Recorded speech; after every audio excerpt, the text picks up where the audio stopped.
Coosa Steel is a family-owned full-line steel service center located in Rome, Georgia. Since 1972, we've been working to make our customers more efficient by providing steel product supply and processing all in one place. We are proud to provide a large range of products, including hot rolled and cold finished steel, stainless steel, galvanized steel, aluminum, and alloys. Our capabilities enable us to assemble and process steel orders within days, shortening your lead time. Coosa Steel. Steel for your project.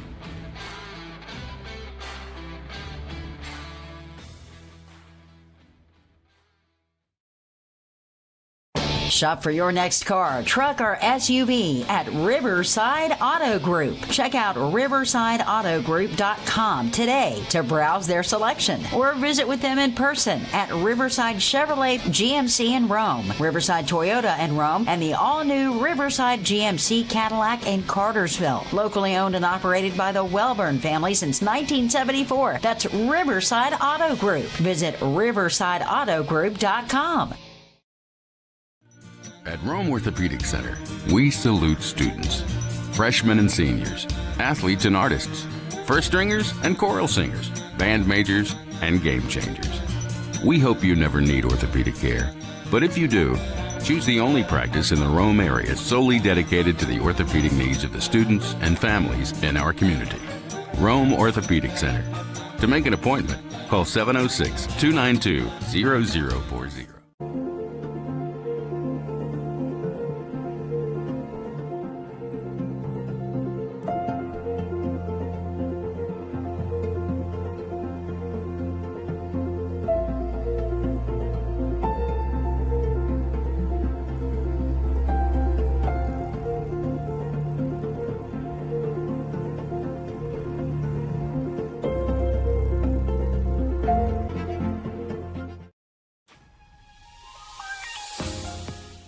The deadline for 2026 to 2027 priority application and financial aid is February 15th. Schedule your private campus tour at www.darlingtonschool.org/visit or by emailing admission@darlingtonschool.org.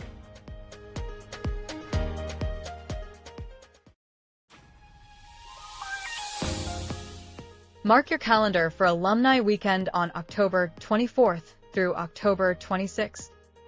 For information on hotel blocks and reunions for classes ending in 0 and 5, visit our website at www.darlingtonschool.org/alumni weekend. We hope to see you there.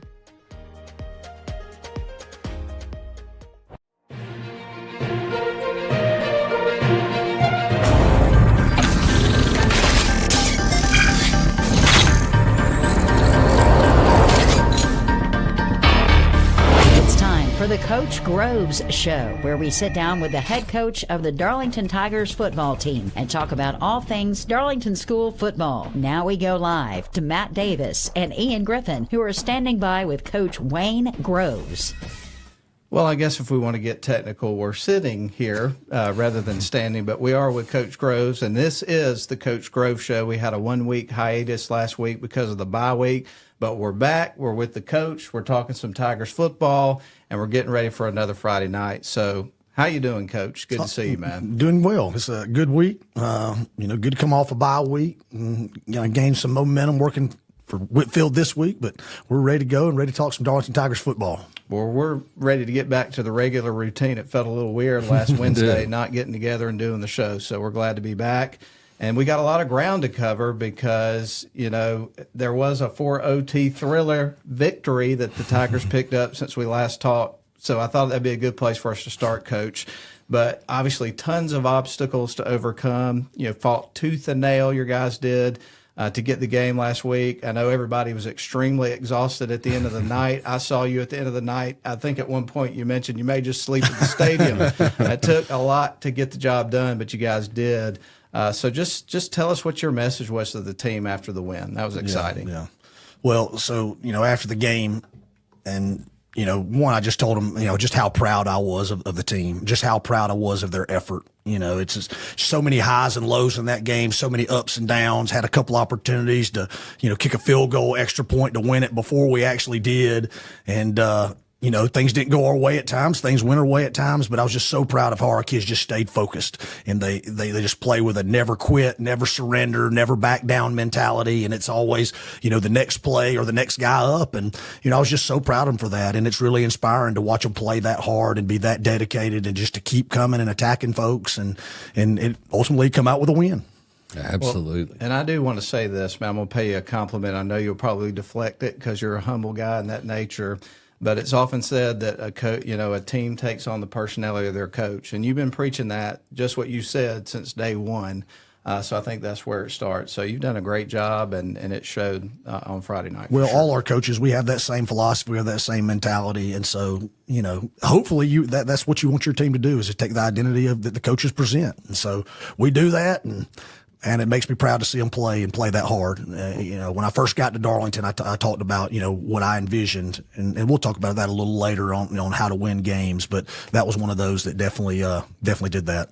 Yeah, absolutely. 100%. It was a gritty performance, and it was tough for me and Matt. I think that might have been one of the toughest honeymoon bakery player of the game, not choices we've ever had to make, because so many guys did step up. But we ended up giving it to Nate Konchesky, stepping in for Levi Duggan while he was injured, and just thought he played an outstanding game, made great decisions at the quarterback position, went down with an injury, putting your head on a touchdown. Talk about Nate's performance. Yeah, well, I thought Nate ran the offense as good as he possibly could. Tons of poise, tons of confidence, and credit to him, limited time to prepare. He had not worked quarterback leading up to that for a couple of weeks.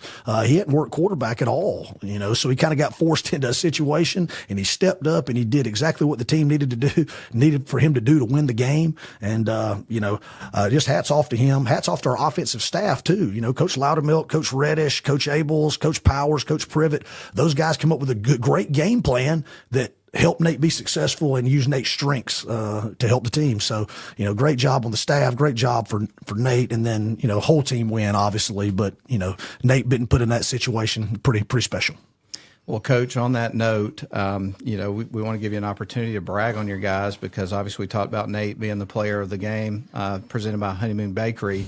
But again, there were just a lot of guys that contributed and made an impact on the game. So before we move on to our next topic, do you want to take a few moments here to talk about some of those performances and aspects of the game that you want to make sure that we get in before we move on?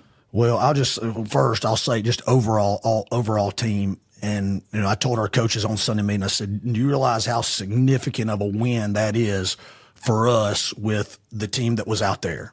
We only dressed 28 players. We had 11 starters out. We played a team with 72 players.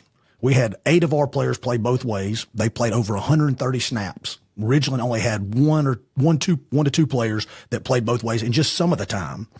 And so we went into that game and we finished the game with third string quarterback, Jace Donaldson, third string B back, third string A back, third string linebackers, backup left tackle, backup wide receiver, backup strong safety, backup corner, backup long snapper, and we won in 4 overtimes. And it's just absolutely amazing, just a credit to our kids, our program, and our coaches. And we had 2 guys that got carried off the field in full body cramps after the game because they gave everything they had for that game and to win. And that's Bryson Jones and that's Lane Brasington. Those guys had to go to the ER after the game to get IV and fluids. Wow. And it kind of brings me back of the folks that were at the first meeting when I got introduced as Darlington head coach. I held that helmet up and I said, here's my vision of Darlington football. I said, that purple paw means pride. It means 115 years of football. It means blood, sweat, and tears. And my vision is to have kids totally exhausted, to win a game, to get carried off the field because they gave everything they had for their team, their teammates, and their coaches, and the school that they play for. And we're getting that. And so that's special. We're not the biggest, we're not the strongest, we're not the most depth. But our kids play so hard.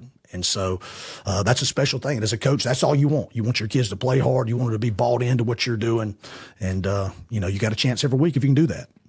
Well, Coach, you went from the filthy 40 to the tenacious 20 in a short amount of time, but they were certainly that last week. The game took place heading into a holiday weekend, as well as your first bye week last Friday. So what plan did you and your staff implement for balancing rest along with preparing for the next game of the season?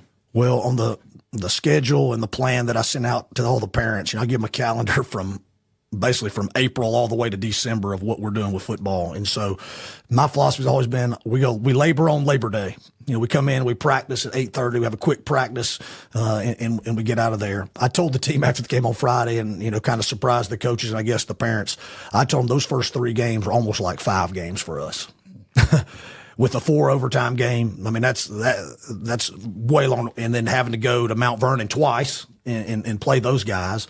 So they earned a long weekend. And so I gave the coaches off Saturday. I gave the coaches off on Sunday and gave the players off on Monday. And we came back. Normally I like to practice 3 weeks on a bye week. I just felt like how the game had flowed and how the season has flowed so far. We needed a little extra time. So, we want to do 3 things. What I told them, I said, we want to get a head start on Whitefield. So we had 2 good practices, full padded practices last week, 2 good physical practices to get ready for Whitefield, and we were able to give the kids Thursday off. Coaches, we went and scouted on Friday. Coaches had off on Saturday, then we were back work on Sunday. But we want to give the kids some time off. We want to give a head start on Whitefield, and then want to get some kids healed up. Right. Want to get some kids healed up, and so we feel like we used the bye week last week to do that, and then we started our Whitefield prep, kept it going on Monday, and it's been a good week. This is Coach Grove Show. We got one more question for you, Coach, here in this segment, and then we'll get ready for our first break. But quite a buzz after the game. You talked about how exhausted the kids were, the coaches were. We mentioned the broadcasters might have been a little bit tired after that game also, everybody in the press box. But, man, there was a buzz after that game. People were fired up as they were leaving. They were inspired by the performance that took place in the game and took that with them into what they moved on to next. So what was it like for you, Coach, after the game was over and you observed, the aftermath and the excitement that the fans had, that sort of thing, to be a part of that moment and see a gritty performance like that? I think one of the coolest things for me is, I love to just sit back and just watch the kids interact with their friends and their friends be fired up and happy for them, to see the smiles on their face, to see them be able to hug their moms and dads and, get congratulated on a great performance. And that's what inspires me, to know that, I did my little part in all this. So these guys could have a great Friday night and a great experience. And, I just sit back and say, wow, I'm blessed to be able to do this and be able to lead the Tigers and lead such good young men. Well, I feel like those fans brought their A game Friday night too, man. That was a charged up home crowd. It was. It's been one of the better ones that we've had over the years. And we had a pep rally on Friday, and I challenged our student section, the bleacher creatures. I said, when they have the ball, you got to be as loud as you possibly can, and we have the ball, be quiet. But if you can make them use a timeout, you can make them jump off sides or false start. And they did that a couple of times in the game. Yeah. So you probably saw me. I mean, I'm going to give them our student section a lot of credit and try to get them fired up in those key moments. But I thought that was really cool because they impacted the game. The fans and the bleacher creatures, they impacted the game. They helped us win that game. So that's pretty cool when that happens too. Absolutely. And you talked about it on this show, as a matter of fact, last week, kind of appealing to the fans to make sure to get out to the game and be a part of what was going on. And it's great to see that kind of response. The 12th man is the real deal. It really is. Sure. All right. Well, we're going to go ahead and take our first break. We got plenty to come. You don't want to go anywhere. We're talking Tigers football with the head coach. Coach Wayne Groves is with us. We're going to be back with him after these messages. So we'll be right back.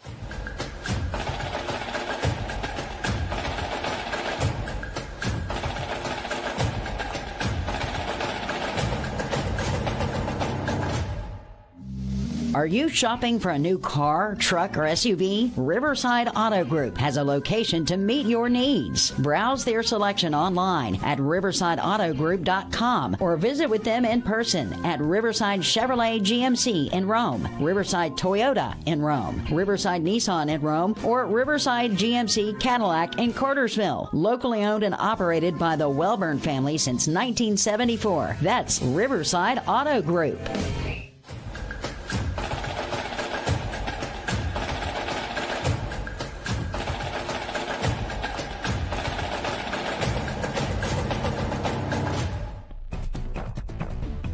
and welcome back to this week's edition of the Coach Grove Show. We're going to jump back into this segment, and we always kick the second segment of the show off highlighting the black shirts for this week. So, Coach, who are the young men that received the honor?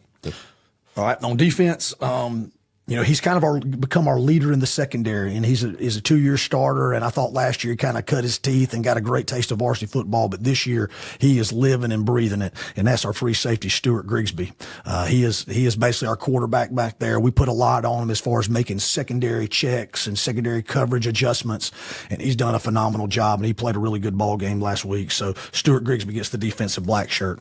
On offense, we had two guys. We had a split vote, and they both did a tremendous job blocking. First up front, our center, Bryson Jones, had a phenomenal game. He graded out really well, and not many missed assignments, and he's really paving some holes for those other backs. And then Bodie Powers, obviously he carries the ball really well, and he does a good job with the ball in his hand. But what a lot of people don't see is what Bodie does when the ball is not in his hands. I mean, he is a great blocker, and he's a huge asset to our team. So Bodie Powers and Bryson both split that offensive black shirt.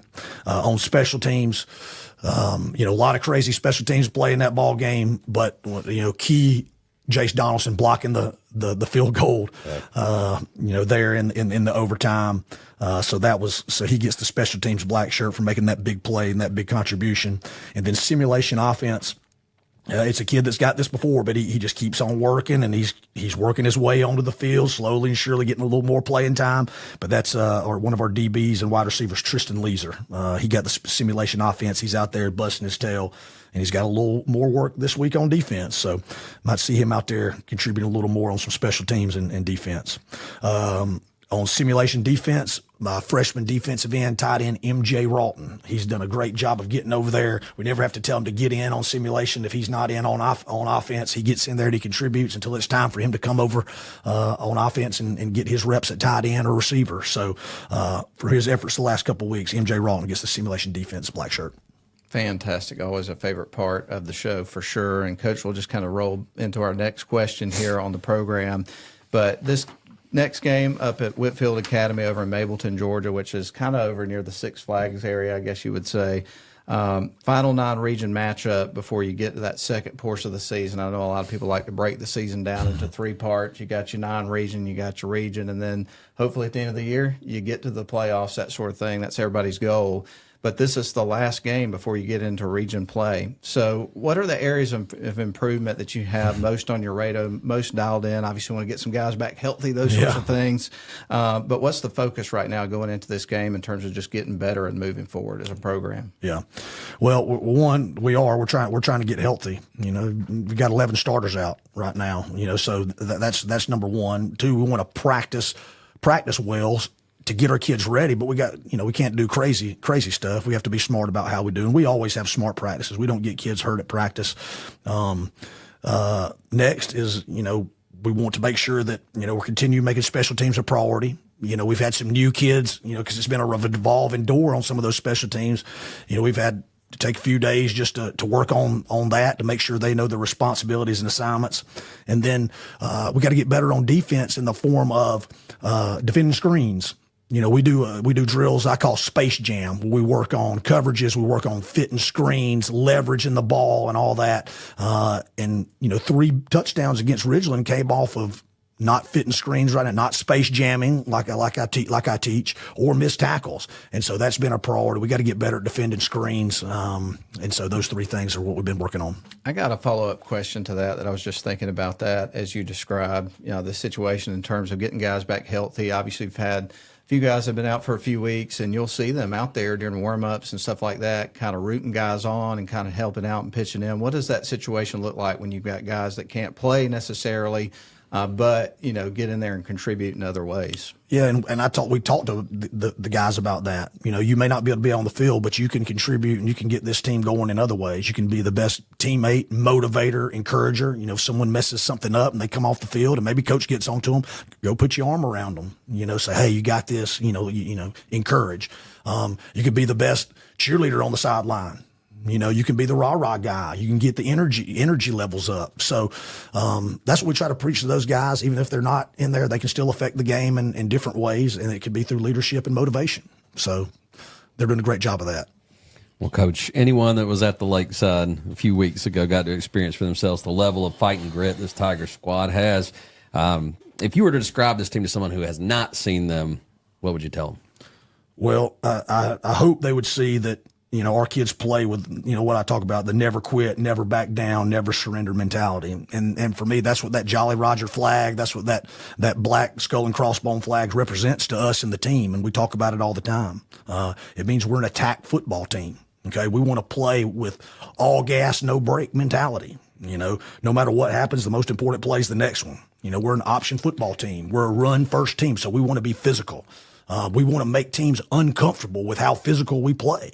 We want to execute our calls with purpose and belief, and then we want to do everything with amazing passion and energy. And hopefully that's what our kids do. I feel like they do, and hopefully other people say that as well. Well, I was amazed.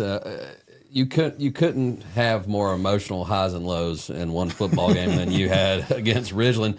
And that next play mentality is obviously there because, these are young men. They're emotional creatures, and it would have been easy for them to let, a lot of those plays shake them up and not concentrate on what they needed to do on the next play. That never happened, not one time. Yeah. And there were some times where I know a lot of young men who would have rolled over and just laid down. Your team does not do that. No question. So, impressive. And I just have to say, when you were going through the list there a second ago, I was hoping any minute now he's going to say, and everybody's got to be tougher than a $2 steak. I love that saying. Where did you get that? I don't know. I heard that a long time ago. Matt's been using it. I've adopted it. I'll admit that, man. That's a good one. It is, because like I said a couple of weeks ago, I've had a $2 steak. I think they're tough. It's pretty tough. Yeah, it really is. Yeah. All right. Well, that is going to put a wrap on this particular segment. We've got one more to go, and what we're going to do is we're getting ready for another game coming up on Friday night. The bye week is over. You guys have been getting prepared for a really tough Whitefield Academy team, a team that you're familiar with. And so we're going to talk all things of this matchup in the final segment of the show. So we're excited about that. But we do have to take a break and thank our sponsor for being here, but we'll be right back.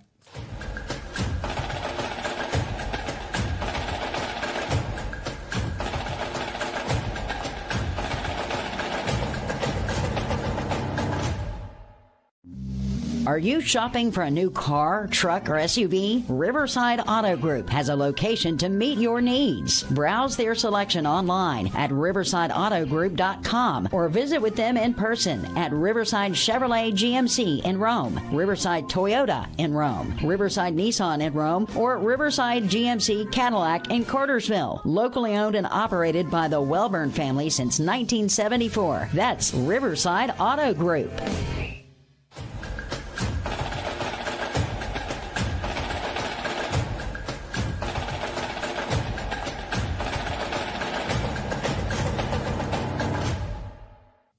And we're back here for a final segment with the head coach of the Darlington Tigers. Segment 3, this is the Coach Grove Show. And in this segment, we always break down the upcoming opponent, talk about that a bit. And, Coach, we talked about, and my mom pointed this out, she said, go Tigers, each game is becoming a unique adventure. So on that note, this is the 4th trip to Atlanta in that particular area. We talked about the 2 trips down to Mount Vernon. Then went back to North Cobb Christian, came back, had a home game, finally at home, 4 overtimes, and then you hit the road again. So you guys have become the ultimate road warriors, no question about it. So these kids are kind of used to this situation now, so that prevents a high level of adversity, opportunities for a young team to kind of come together, grow as a unit. So with that said, I know that's a mouthful, but in what ways do you think this group has matured throughout the adversity that they've faced so far with all the adventures that they've been through together this season? Well, one, you never get stronger without adversity. And like my old roommate that's the head coach at Pike County, Stephen Holmes, used to say, the tree doesn't grow strong if the wind doesn't blow.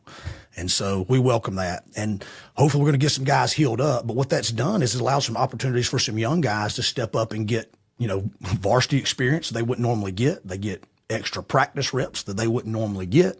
And so it's going to make us a little more powerful once we get back to full strength. And hopefully that's, sooner than later.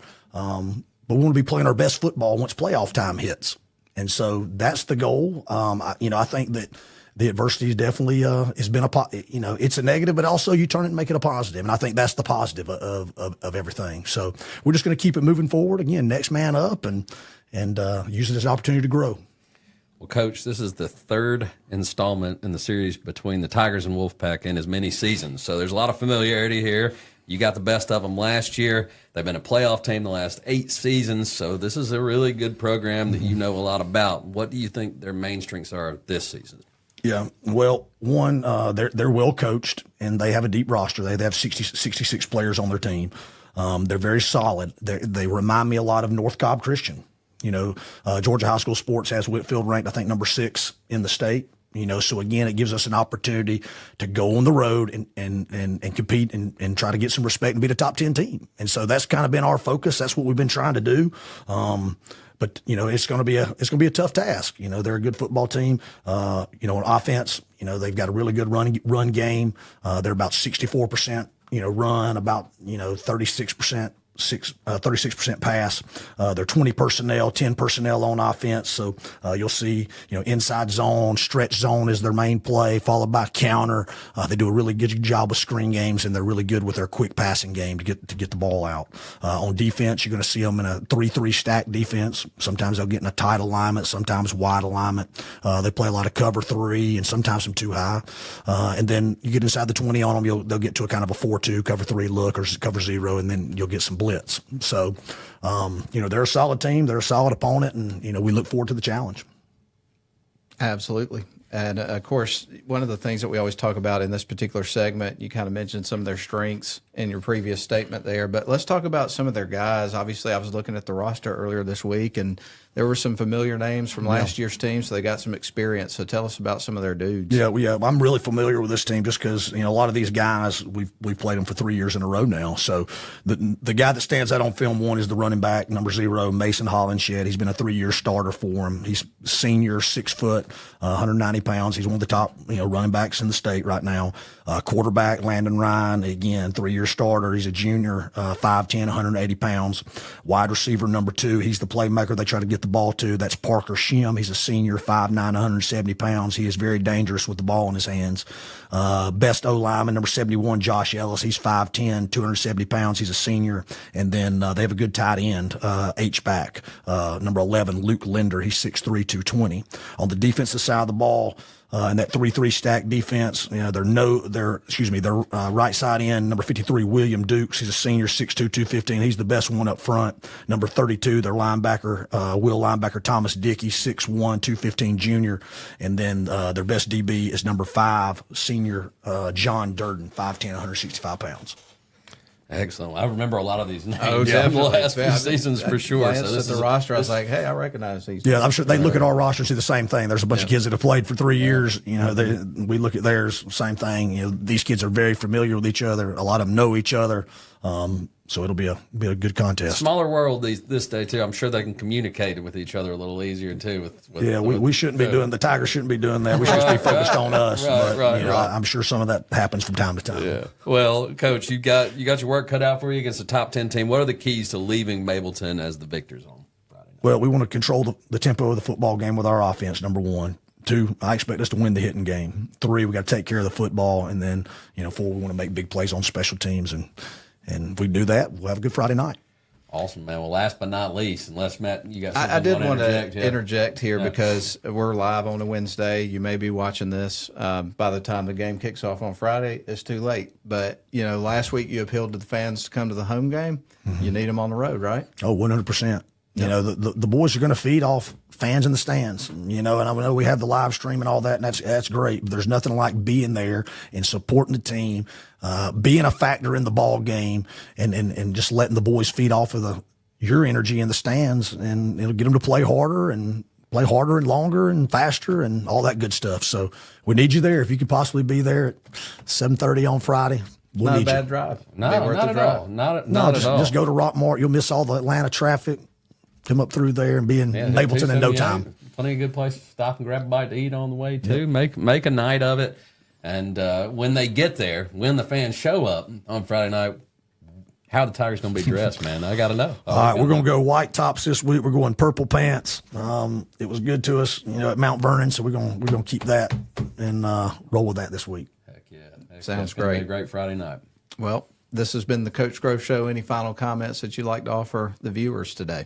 No, Get ready to roll. just get out and support the Tigers, and just keep supporting us. And all prayers are always accepted for the boys to get them back healed up, and that they play to the best of their ability. And the ones that are banged up, we get them back very quickly. So we'll take those prayers anytime we can get them. Absolutely, and safe travels to everybody going to the game. So, all right, well, we are going to wrap up the program. Thanks for tuning in for this episode of the Coach Grove Show. It's time for Game 4 coming up in just a little bit. We're looking forward to it, but this puts a wrap on the program. We'll talk to you next week on the Coach Grove Show. Thank you for your time, Coach. We appreciate you, Beth. Thank you, guys. All right. Thank you for tuning in to this week's edition of the Coach Groves Show. We invite you to join us again next week as we discuss all things Darlington football with head coach Wayne Groves. Go Tigers!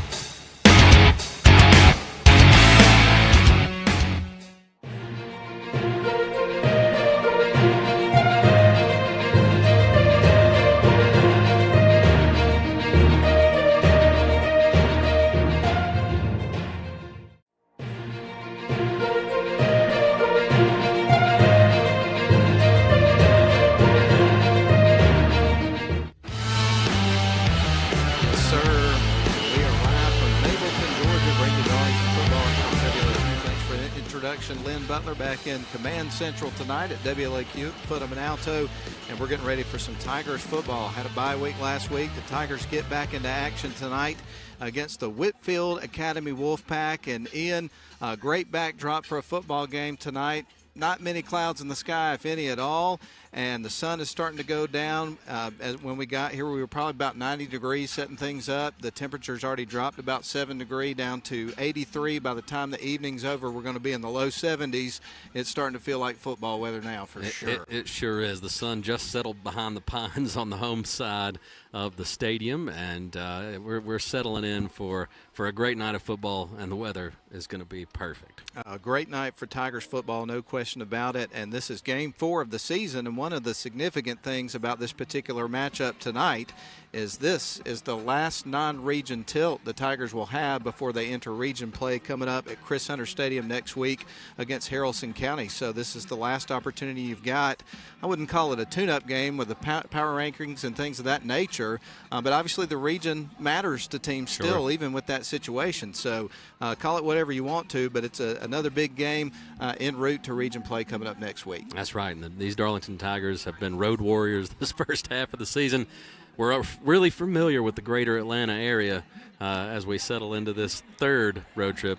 Really, it was 4. It's really 4, yeah. Yeah. If you want to recap that, 2 trips down to Mount Vernon in one weekend to open up the season. Thankfully, that turned out into a victory. Very next week, went down to North Cobb Christian, played a very competitive game against a top 10 team, came up a little bit short in that one. Then on the next game, it was against Ridgeland at home, and we were thinking, hey, we're going to get home at a reasonable time. Well, it was a 4-overtime thriller. It was certainly worth being up a bit late for that one. The fans were buzzing as they left the stadium, but Coach Groves has pointed this out a few times. I mean, you're at this point of the season going into Game 4. It feels like you played about 6 games. It's wild. Yeah, absolutely, and we're excited to see him back in action after a bye week as well. Absolutely, we are. Well, I tell you what we're going to do now. We're going to continue to set the stage when we come back, and we're going to talk about the coaching matchup for tonight, some key players. Also, a little bit later on in our pregame, we're going to have our keys to the game, also the results of the coin toss. So we've got a lot left to do, not a lot of time to do it because kickoff is 11 minutes away. This is Darlington Tigers football on WLAQ in the live stream. Let's step out for a 2.5-minute timeout. We'll be back. Coosa Steel is a family-owned full-line steel service center located in Rome, Georgia. Since 1972, we've been working to make our customers more efficient by providing steel product supply and processing all in one place. We are proud to provide a large range of products, including hot-rolled and cold-finished steel, stainless steel, galvanized steel, aluminum, and alloys. Our capabilities enable us to assemble and process steel orders within days, shortening your lead time. Coosa Steel. Steel for your project.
The invocation and also the national anthem.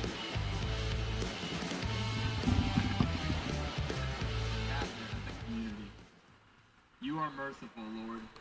You are holding us in these confusing times, guiding our every step. Lord, we may never understand your sovereign will, but help us to hold fast to the promises you have given us. Help these players not to seek the praise of man, but to play for the glory of you only. Let the teams remember your words in Proverbs 19, verse 21, which state, "Many are the plans in a person's heart, but it is the Lord's purpose that prevails."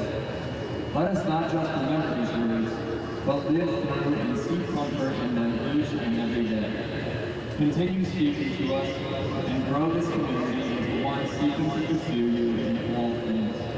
We love you, Lord. In Jesus' name I pray. Amen.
Officials for tonight's contest, referee Matt West, umpire Jason Buffalo, and linesman John Hicks.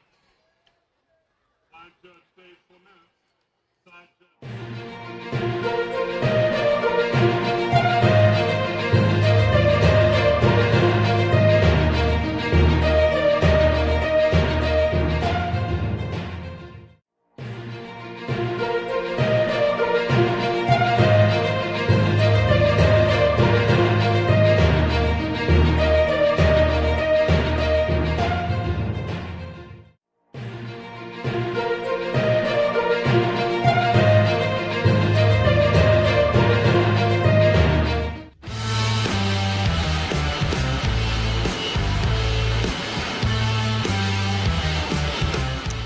Welcome you back live here at Charles Family Field. We're in Mableton, Georgia tonight at the home of the Whitefield Academy Wolfpack, and talking about the Darlington Tigers and the Whitefield Academy Wolfpack. We'll just dive back into our conversation.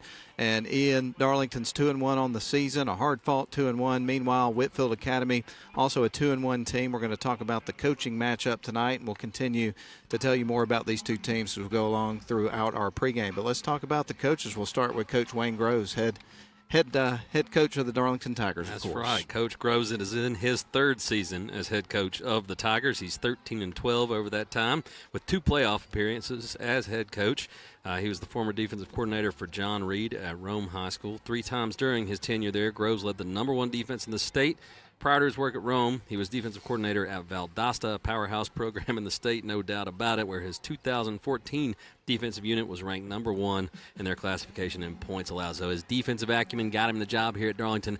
The culture he has instilled is evident in the effort you see from the Tigers each Friday. It's unbelievable, the fight that we've seen in this team this year, and we'll talk more about that as we go along. But right now, let's talk about the head coach of the Whitefield Academy Wolfpack. His name is Robert Walsh, and this is also his 3rd season at the helm of his respective team, the Wolfpack. They are 15-11 during that span, have made the playoffs. The last couple of seasons have picked up first-round victories, so made it to the second round the last 2 years. Prior to coming to Whitefield Academy, Walsh was at Savannah Christian for 5 seasons as the DC there, and also had been Savannah Christian's boys basketball coach through the 2022 season. He previously had worked 7 seasons at Savannah Country Day, so he came over from the Savannah area where they had a lot of success over there and continue to, and he's an excellent football coach who's done a great job here building this program, no question about it. Yeah, absolutely. It's going to be a battle of wits and strategy out there between these 2 excellent coaches. Well, let's go over some key players for each team. In Darlington, we're going to start with Darlington. Excellent. Well, we're going to start with Mr. Everything out there, number 6, Jace Donaldson. He is a running back and defensive back, and he makes plays all over the field. Let's not forget about his contributions on special teams. He has gotten his mitts on some kicks a couple of times this season. He's had a scoop and score. The guy just does everything. He's a playmaker. You better watch out for number 6 if you're playing the Tigers.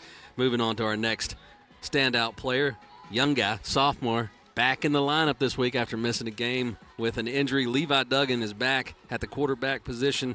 We saw some good things from Levi early in the season. Glad to have him back and healthy, especially with his backup going down against Ridgeland. So keep an eye on Levi. He executes the offense. It runs through him.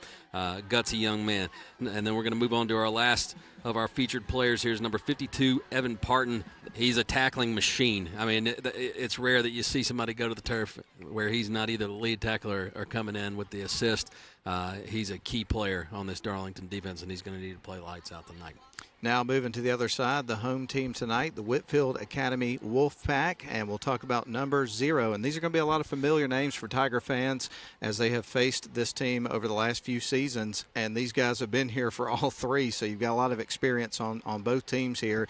But number 0, Mason Hollingsworth, he's a running back and linebacker, a senior this year, one of the top running backs in terms of yardage this year in the state so far. Then you've got number 2, who is, according to Coach Groves, and we've seen it firsthand, Parker Shim, a great playmaker, big weapon on offense for this particular team as well as on defense. And then number 10, his name is Landon Ryan. That's the quarterback. He's been a 3-year starter for them, has a ton of experience, runs the offense very well.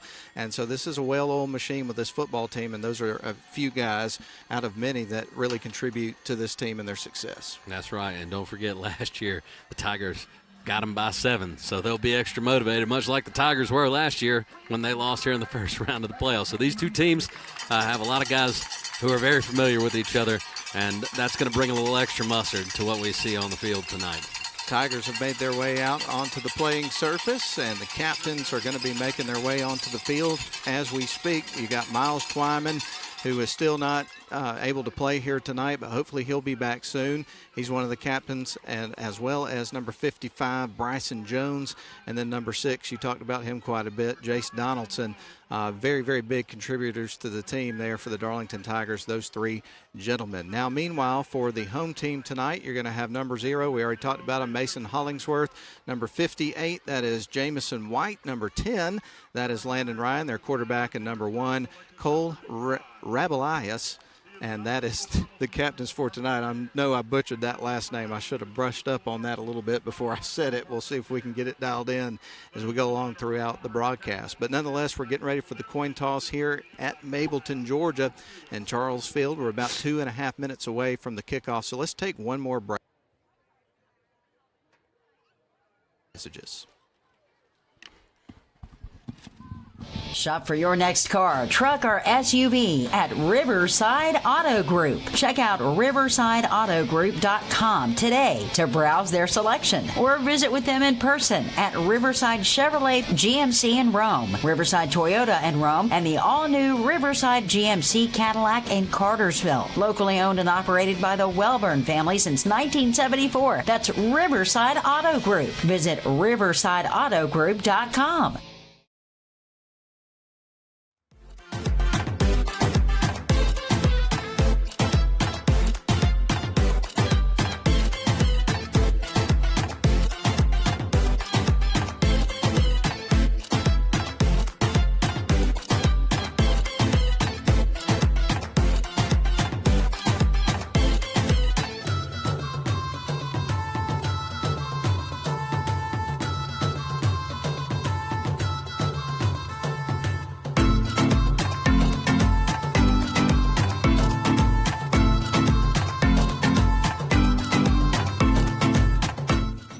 Orthopedic Center, we salute students, freshmen and seniors, athletes and artists, first stringers and choral singers, band majors and game changers.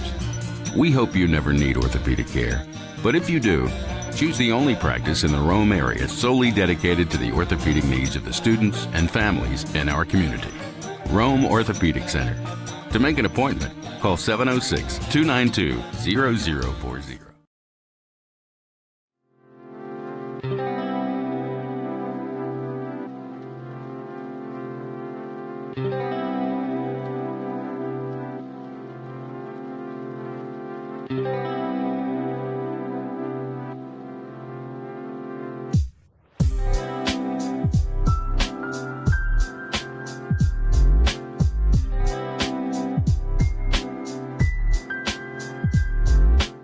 Welcome you back live here to Mableton, Georgia, and Charles Family Field, home of the Wolfpack. Whitefield Academy hosting your Darlington Tigers this evening, and we're just about ready to roll. We did see that the Wolfpack won the toss, and when the official went to give the signal on whether they would defer or receive, he walked behind one of the players, and we were screened, and I couldn't catch it. So I'm not 100% sure until they line up what we got going on here. Ian, did you get it? It looks like they're going to receive. Ade is out there laying the tee down, so they won and elected to receive, which is the trend that we have been seeing this year, which has been kind of interesting. For a while there, it felt like when a team would win the toss, they would defer to the second half, but we have not seen that this year. We haven't, not once, which is pretty wild. I want to point something out for our listeners. On the Coach Grove show, to end the show, he made a plea to the fans to show up and support the Tigers.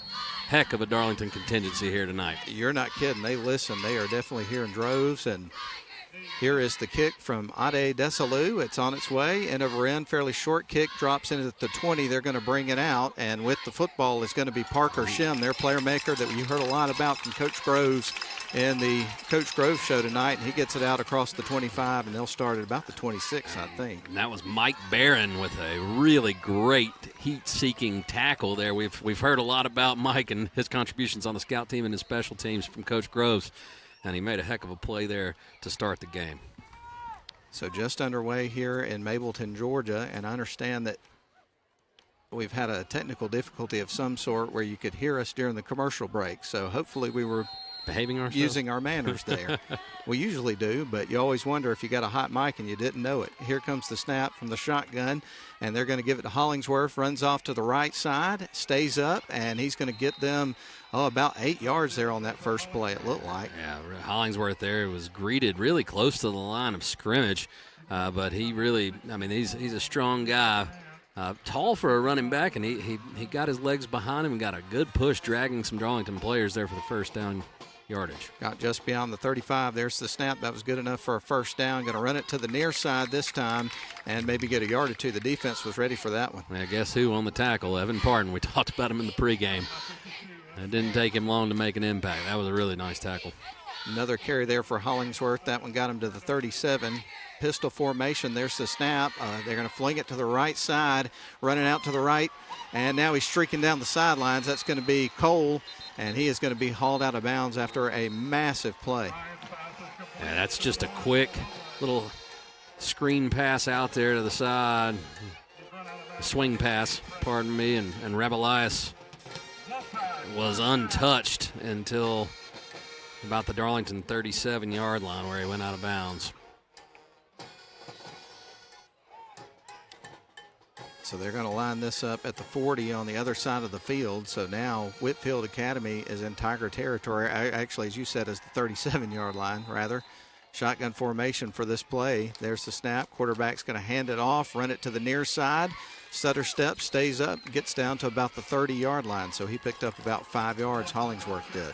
I'd like to get the specs on this Hollingsworth kid. He seems pretty long for a running back. He just fell forward and gained an extra 3 yards on that play. He's about 6 feet, 190 pounds. Pistol formation, there's the snap. Going to turn, going to throw a screen pass up the middle, connects with a receiver. That's Linder, and he is going to scoot right into the end zone untouched, and that's going to be the first score of the game. So a pretty big play there, 35-yard variety there for Whitefield Academy, and they strike pretty quick, Ian. Yeah, Landon Ryan there. Went to the RPO, hit Linder on the slant route, and Lander makes one cut and is untouched from there into the end zone. So 4 plays, or was it 3? 4 plays. And just like that, Whitefield into the end zone for the early lead. Extra point coming up here from Bo Bradford, and the kick's on the way, and that one's going to be right through. So we got a 7-0 ball game with 10:37 left to go here in the first quarter of play. And a good mix of run and pass there from Whitefield. We heard from Coach Groves there about 64% run, 36% pass. On that drive, it was 3 and 2. And the 2 pass plays gained the majority of the yards there. One on a little swing pass out to Rebelias, and the second, that slant to Luke Linder. Game 4 of the season is underway. As we mentioned to you earlier, we're going to be back at Chris Hunter Stadium coming up next week. And this has been an interesting season in terms of the scheduling because 6 of the 10 regular season games are all road games. And then you add in the 2 trips down, of course, to Mount Vernon. I mean, you basically go on the road 7 times in the regular season. It's a wild setup this year for sure. It is, without a doubt. And still one kind of lengthy trip to Heard County on that on those away games as well. Liam O'Halloran is getting ready to kick it away here for the Wolfpack over to the Darlington Tigers, who are going to be working from left to right. And back deep here is a dangerous man. We talk about him all the time, Jace Donaldson, who did a little bit of everything in their previous win. And here comes the kick. That's going to be a fairly short kick. Coming out and feeling it will be the Tigers. Going to bring it out. You got some fast wheels of Brooke Temple with the football, and he gets across the 30. Sets up nice field position for the Tigers. Yeah, they've obviously scouted Mr. Donaldson, kicked that one short, but you got to pick your poison. Mr. Temple's got some wheels. He's a track star, so if he gets it in space and you give him a little bit of breathing room, he can make you pay. So the Darlington Tigers will start their first drive of the football game down 7-0 to the Wolfpack here on the road. And it will begin with 10 minutes and 31 seconds left in the first quarter of the football game in their base flexbone formation. There's the snap, going to pitch it, a nice little toss sweep over to Donaldson. The defense does a great job stringing it out, but Donaldson stays up, cuts back to the near side, still on the run, and they get him down by the shoestrings. I thought he was going to break one for a second there, but they caught up to him, and he's going to be tackled for a loss. Yeah, that was a heck of an effort. There's a flag on the field, and usually when you have a cutback like that, when a player reverses field, heck of an effort by Donaldson, but I'm imagining we're going to get a hold or a block in the back. So we're waiting on the official to give us the call here in just a couple of moments, and we'll have to watch because he's going to be facing the other direction here. We're in the away stands here today. Nice little perch that they have here, and they are backing it up, waiting on the signal. And it is a personal foul. Is it a target? Blindside block. Okay. I thought I saw him put the fist to the hand. So, and look, it's tough for a player to lay off. Like I said, Donaldson was on the other side of the field. Somehow pulled a rabbit out of his hat, got loose, and almost broke that. But as the defense was coming back across the field, one of the Darlington players must have caught him in the back, and that'll back you up 15 yards. And so the Tigers, as you pointed out, are going to be backed up. I can't tell what yard line they're at with our angles. At about the 15? Yeah, 16, 15.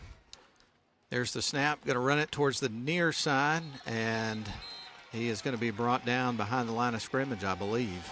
And who was the ball carrier there? Duggan. Levi. Yeah, he pulled. Selly went up the middle and got pasted on the dive, but Duggan did a good job to pull it. But great pursuit here. So far, this Whitefield defense is really showing some great lateral speed. And this is going to be second down here from about the 17-yard line as they roll back to the right line of scrimmage. They're going to have a wide receiver to the near side, a couple on the far side here for Duggan in at quarterback starting for the first time in a couple of games. He rolls out to the left side, going to run the football, finds a little bit of room to run, and he is going to be brought down at about the 25-yard line. So Levi was able to get a few yards there, but that's going to bring up third down and a pretty good ways to go there. Yeah, absolutely. Nice decision-making there by Duggan as he rolled out and had a lot of green grass in front of him, and he didn't waste any time making the decision to get the yards he could get, getting about 10 of those penalty yards back.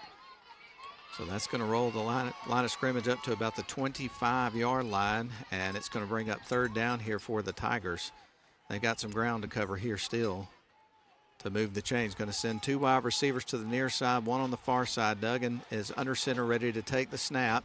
He drops back and is going to hand it off, runs it off to the left side with Jace Donaldson streaking down the sidelines. He gets tripped up at about the 35-yard line, so not quite enough to get the first down, I don't believe, but that little delay handoff there was made famous last year by Miles Twyman when he broke a 80-yard run in the comeback win over Pepperell, and Jace was really close to breaking that one. Well executed. Darlington put themselves in a hole with a blindside block penalty on the first play from scrimmage, and they really came close to overcoming that, but they're going to have to punt it back. I have one man back at about the 28-yard line from the far hash, looking to try to have an opportunity here to return the kick, and bringing it out is going to be that man. That was Rabelias, and not much of a return there opportunity for him. Nice punt from Trey Moore there, good hang time, and then a really nice bounce. And it not only went in the right direction, but it rolled left towards the sideline, which forced the return man to field it and have to go right out of bounds. So nice special teams so far for Darlington. Great tackle on the opening kickoff, and that was a well-executed punt and solid coverage. So the Wolfpack are going to roll up to the line of scrimmage, and this time it's going to be a little bit better than last time. They're going to be at the 32-yard line on their side of the field, working from right to left. Ryan lines them up in the shotgun. He's going to hand it off, try to run it up the middle on the first play. He carries the pile for a few yards, and they'll pick up about 4 or 5 yards on first down. Mason Hollingsworth. Just a little counterplay there, and Hollingsworth is a load, man. Like I said, he falls down and gains 2 to 3 yards. Gets down to the 36-yard line, and that's where they'll line up for second down and 6. Going to hand it off, run to the right side. That's going to be in the hands of Ravelias, and he goes out of bounds after a pretty decent pickup there on second down, and that's going to be close to moving the chains. They're going to be about a yard here on this third down play. Oh, did they mark it short? Okay, a little pop pass there to Ravelias, and he about got the edge. Darlington with a big opportunity here. Pistol formation, 2 wide receivers near side, 1 far side. There's the snap. Going to throw a pass to the near side, and it gets to Cole. He has got some room to run and gets inside the 35, and he's going to be down, closing in on the 30. So they are back in Tiger territory with a 7-0 lead. And that they went to that play on the first drive as well. So that's twice, and it's been very successful. And it's really just a little swing pass out there. And both get your times, playmaker in space. Yeah, exactly. You know? And you're going to get a lot of Ravelias and Hollingsworth from this Wolfpack attack. Ryan is going to line up with trips to the far side, 2 receivers to the near side, empty backfield, and that is going to be a little pop over to Hollingsworth, who's going to run it to the right side, try to get to the edge, and they string him out of bounds. Let's see what he picked up there. Probably going to get about 6 or 7 yards, I think, on that play.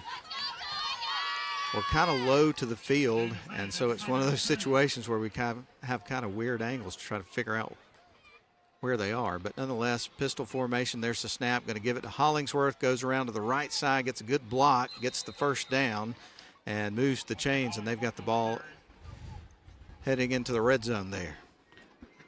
Extremely efficient on offense so far for Whitefield. They've got the ball at the 15-yard line. And it looks like we may have a timeout Darlington. here. Yep. And we're going to take a timeout as well. It is 7-0 when we come back. 6:58 left to go in the first quarter. Wolfpack lead the Tigers. We're back in 30. At Rome Orthopedic Center, we salute students, freshmen and seniors, athletes and artists, first stringers and choral singers, band majors and game changers. We hope you never need orthopedic care, but if you do, choose the only practice in the Rome area solely dedicated to the orthopedic needs of the students and families in our community. Rome Orthopedic Center. To make an appointment, call 706-292-0040.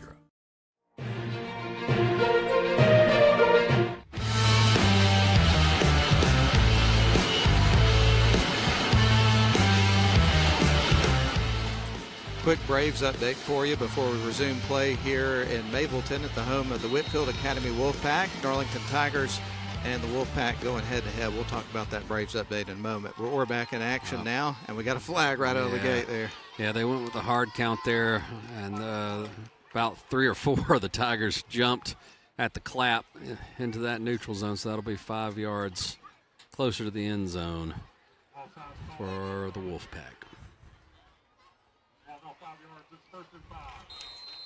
All right, they're going to roll back to the line of scrimmage, 1st and 5. Pistol formation, there's the snap, turns, gives it to Hollingsworth, stays up, drives towards the end zone, and he's stopped about 3 yards short, maybe 2. He's a handful. He is an absolute handful. And one thing to watch here is so far Ryan has given the ball on those reads every time. Eventually he's going to pull it. 1st and goal here as Ryan gets ready to take the snap, and we've got another whistle that comes in right before they were to snap the ball. They're respotting the ball, so the side judge is the one who whistled that in. Seems they've got it corrected, and they've marked it ready for play. All right, they line up in the pistol. Hollingsworth right behind his quarterback, Ryan. There's the snap, turns and gives, and into the end zone, so he is able to scoot in there for a touchdown from right around the goal line, and that is the 2nd score of the game for Whitefield Academy. Yeah, two drives that have gone the distance of the field. That one started back around the 30-yard line, and their first drive was very similar as far as the field position was concerned. And that time they only passed the ball. Well, they did the pop pass and they did the swing again, but the rest were Hollingsworth runs. Bo Bradford is on for the extra point attempt to make it a 14-0 game. There's the kick. Execution is good. It is right down Broadway, and we've got a 14-0 game in favor of the home team. Yes, we do, and the Tigers are going to have to rally, see if they can get something going on offense. Last time, they put themselves way behind the chains with the blindside block, set them back, put them in a 1st and 25 situation. So hopefully this time they can stay ahead of the chains and get this option attack rolling. Oh, 100%. This is one of those situations where you've seen Whitefield Academy and their ability to move the ball throughout their first drives of the game, executing well, pick up a couple of touchdowns. This is a situation in the game where it feels really important that the Darlington Tigers have to figure out a way to have a drive and get some points out of it, no matter what points they are. Absolutely. Whitefield has been extremely efficient on offense, so you've got to keep that offense on the sidelines, see if you can sustain a drive, control the clock, and get some points. Temperature continues to drop now that the sun has gone down. It is absolutely the perfect night for football here tonight. And now we get ready for Whitefield Academy's kicker, Liam O'Halloran, to kick it away. And kind of an onside-ish attempt. Very weird alignment there. Tigers are ready for it. We have a whistle. So it looks like they're going to have to kick it again here in just a couple of moments. Had to have been procedure on Whitefield, so that'll back it up, and they'll kick again. We're going to have some college football for you on the airwaves of WLAQ coming up tomorrow. A lot of sports. Just a little game down on the flats. Oh, my goodness. The Georgia Tech Yellow Jackets hosting the Clemson Tigers.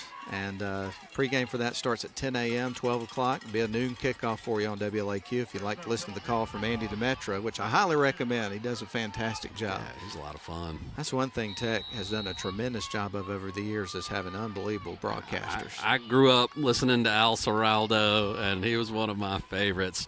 But Wes Durham, Wes Durham was excellent as well. And Brandon Gaulden, even though he was only there for a little while, he was awesome. And now he's voiced the Braves.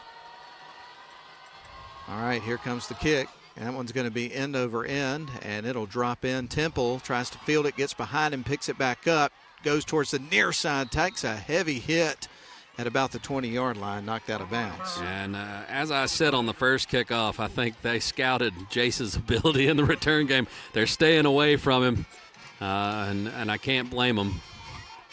But, again, if they give Temple the opportunity, that time he had trouble fielding the ball, but once he gets those wheels turning, he is a dangerous return man as well. So pick your poison.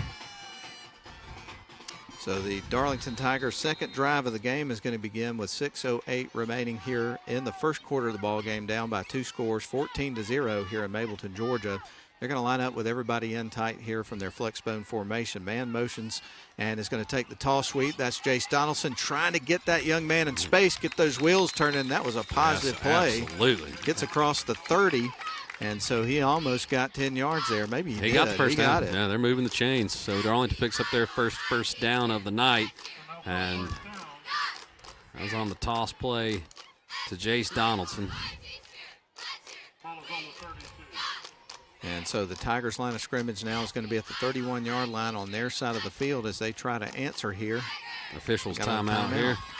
Yep. This one's the officiating crew. We got a tangled chain. Okay. Can't have that. Well, they untangle things. We're just going to keep it right here throughout this break. But on the topic of college football, man, some marquee matchups coming up tomorrow. You've got the Dogs in Tennessee. That's a big one. You've got Notre Dame and Texas A&M. Let's see, what else you got on Florida's the in Death. I know Florida lost last week, but Florida LSU, it's a big one. Death Valley at night. That should be fun for those not rooting for Florida. So Saturday set, and I'm looking forward to Jacksonville State's game tomorrow, as they are hitting the road and playing in Statesboro against Georgia Southern. I don't think the Gamecocks and Georgia Southern have played each other in a while. I can't remember the last time that matchup was up on the list. Ole Miss and Arkansas, that would be a fun one to watch too.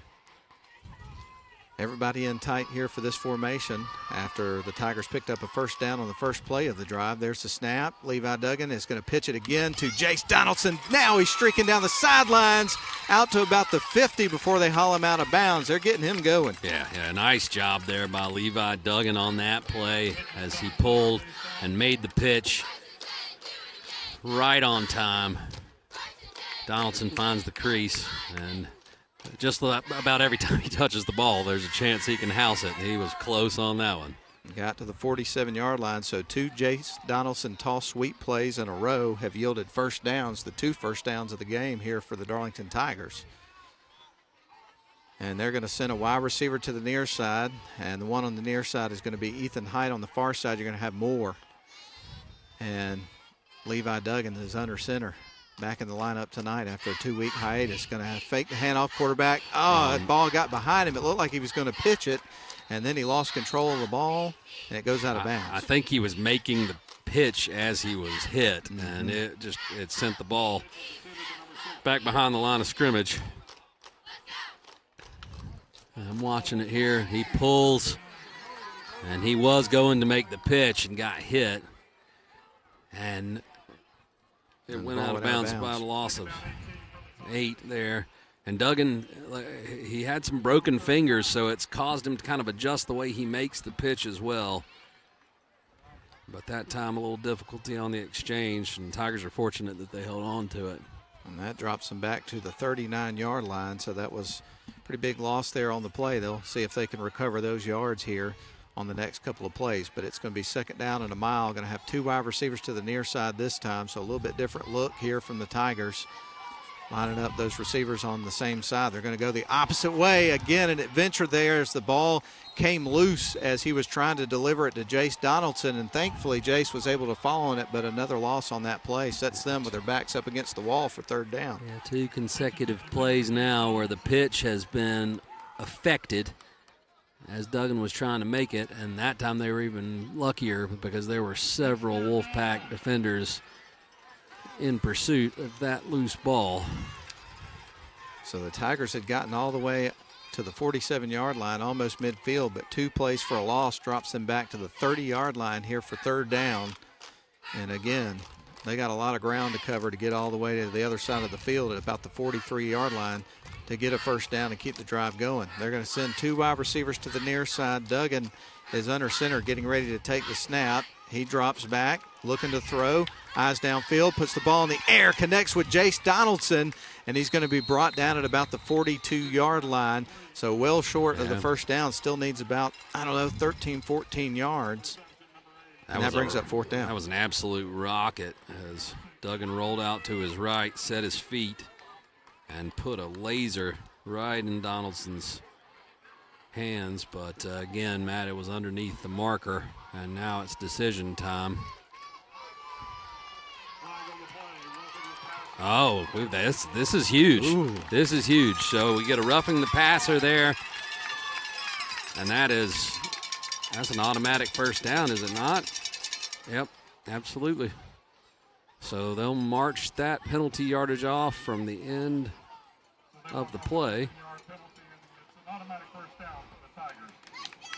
That's huge. Matt, they really needed to at least sustain a drive here and get something going. Well, it looks like where Donaldson caught the ball, but I guess they took the penalty and the 1st down.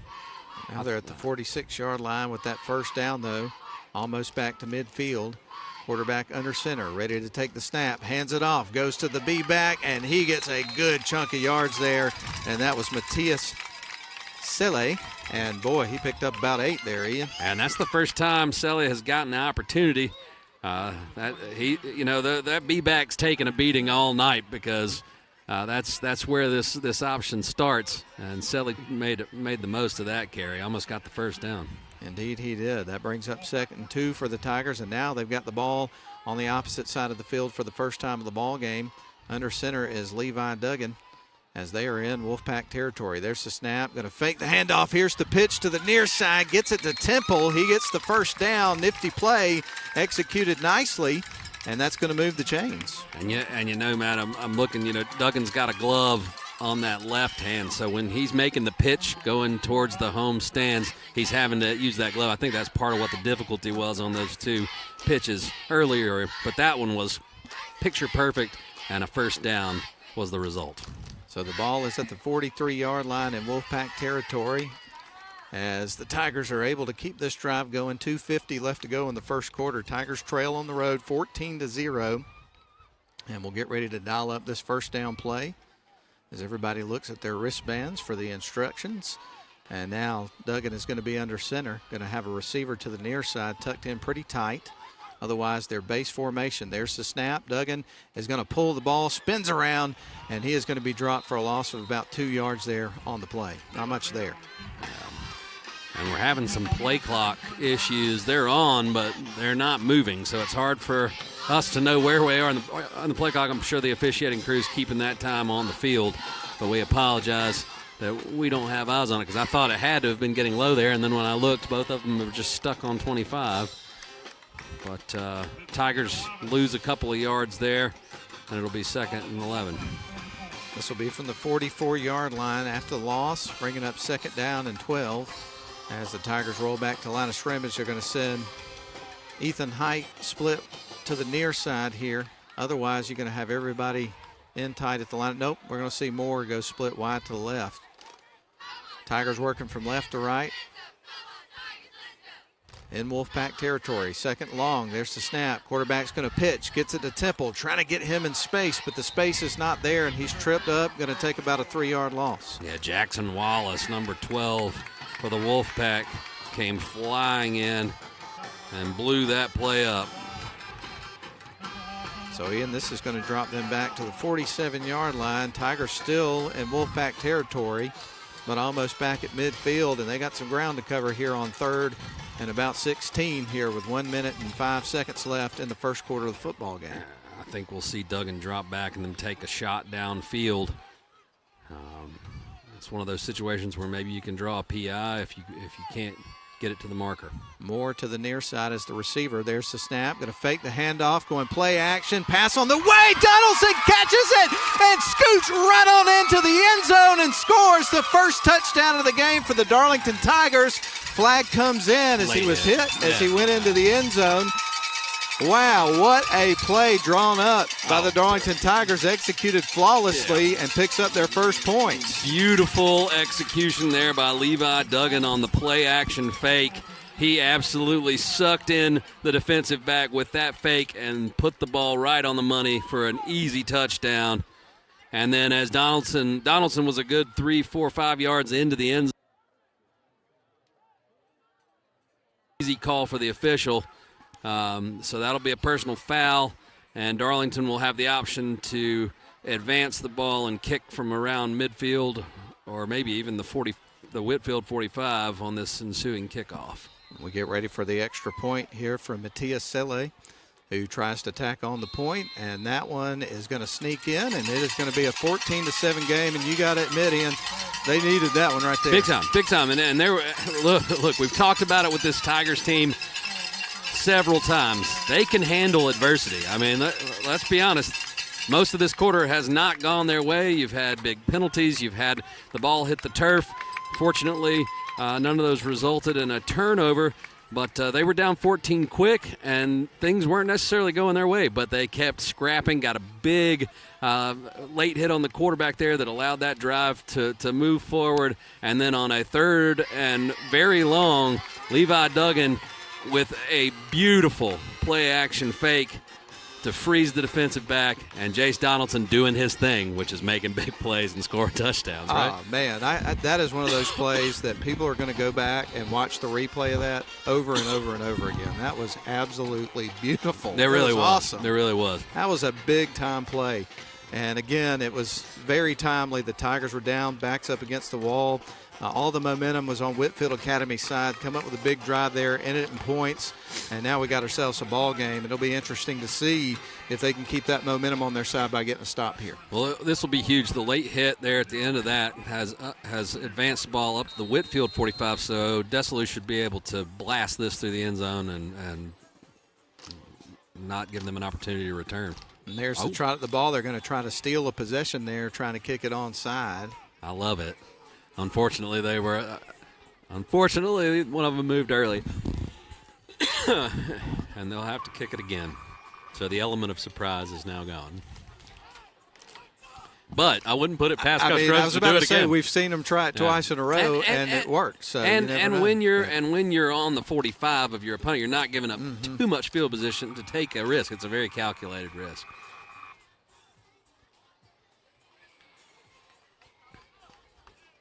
Coach Groves has brought Ade over to give him a little instruction. Let's see what they do here. Ade Desalu getting ready to trot the ball and kick it. We'll see what he does when he gets there, and it looks like this time they're going to try to go onside again, and the Tigers fall on the ball. It didn't go 10 yards. But it didn't go 10 yards. Yeah. Just a little too light of a touch there. Man. I mean, that ball stopped dead at 9 yards, so that'll be Whitfield's ball right there.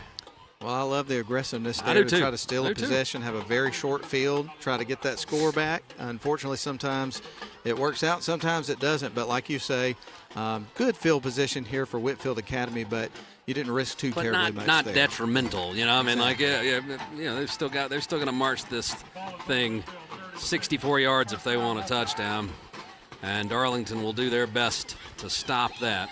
Landon Ryan lines him up from 35, working right to left from the pistol, and tries to go for that hard count again, which got the Tigers on the last drive. Bryson Jones flinched, but he did not move into the neutral zone. 3 wide receivers to the far side, 1 to the near, and we got a flag that comes in, blows the play dead. I'm waiting to see what the signal is here. Offsides. I didn't see anybody jump, so somebody must have been lined up in the neutral zone. And so that's going to spot the Wolfpack 5 yards. Yeah, that was absolutely the case. I couldn't see who it was, but. And they will line up quickly here. 3 wide receivers to the far side, looking that way, going to fire a dart up the middle, and couldn't handle the pass. That's incomplete. Yeah, that was an absolute rocket there from Landon Ryan. And he was trying to hit Parker Shim, and Shim just didn't look that one in. They will line up here in the gun. Going to have Hollingsworth right next to the quarterback in the backfield. Going to hand it off to him. He runs to the near side, cuts through, and he is streaking down the middle of the field, gets tripped up at about the 25-yard line. I thought he was taking that one to the house. This guy's a handful. He's just an excellent back. And that was just a great vision there from Hollingsworth as he was trying to go off tackle, bounced it back inside, found a crease. Here's the play. They're working quick. Going to hand it off, go to the near side with Hollingsworth, stays up, and he is going to drag him inside the 15. Another big pickup for him, Ian. Yeah, he is a workhorse, and you're going to get a lot of him, and you're going to get a lot of Rebel Eyes. I think he's at about the 14-yard line. That's going to set up 1st and 10 in the red zone, and we're going to have the end of the first quarter. And with that said, the Wolfpack on the move. We're going to take a break. 14-7, Darlington trails by 7 on the road, but the Wolfpack in the red zone when we come back in 1 minute. Coosa Steel is a family-owned full-line steel service center located in Rome, Georgia. Since 1972, we've been working to make our customers more efficient by providing steel product supply and processing all in one place. We are proud to provide a large range of products, including hot rolled and cold finished steel, stainless steel, galvanized steel, aluminum, and alloys. Our capabilities enable us to assemble and process steel orders within days, shortening your lead time. Coosa Steel. Steel for your project.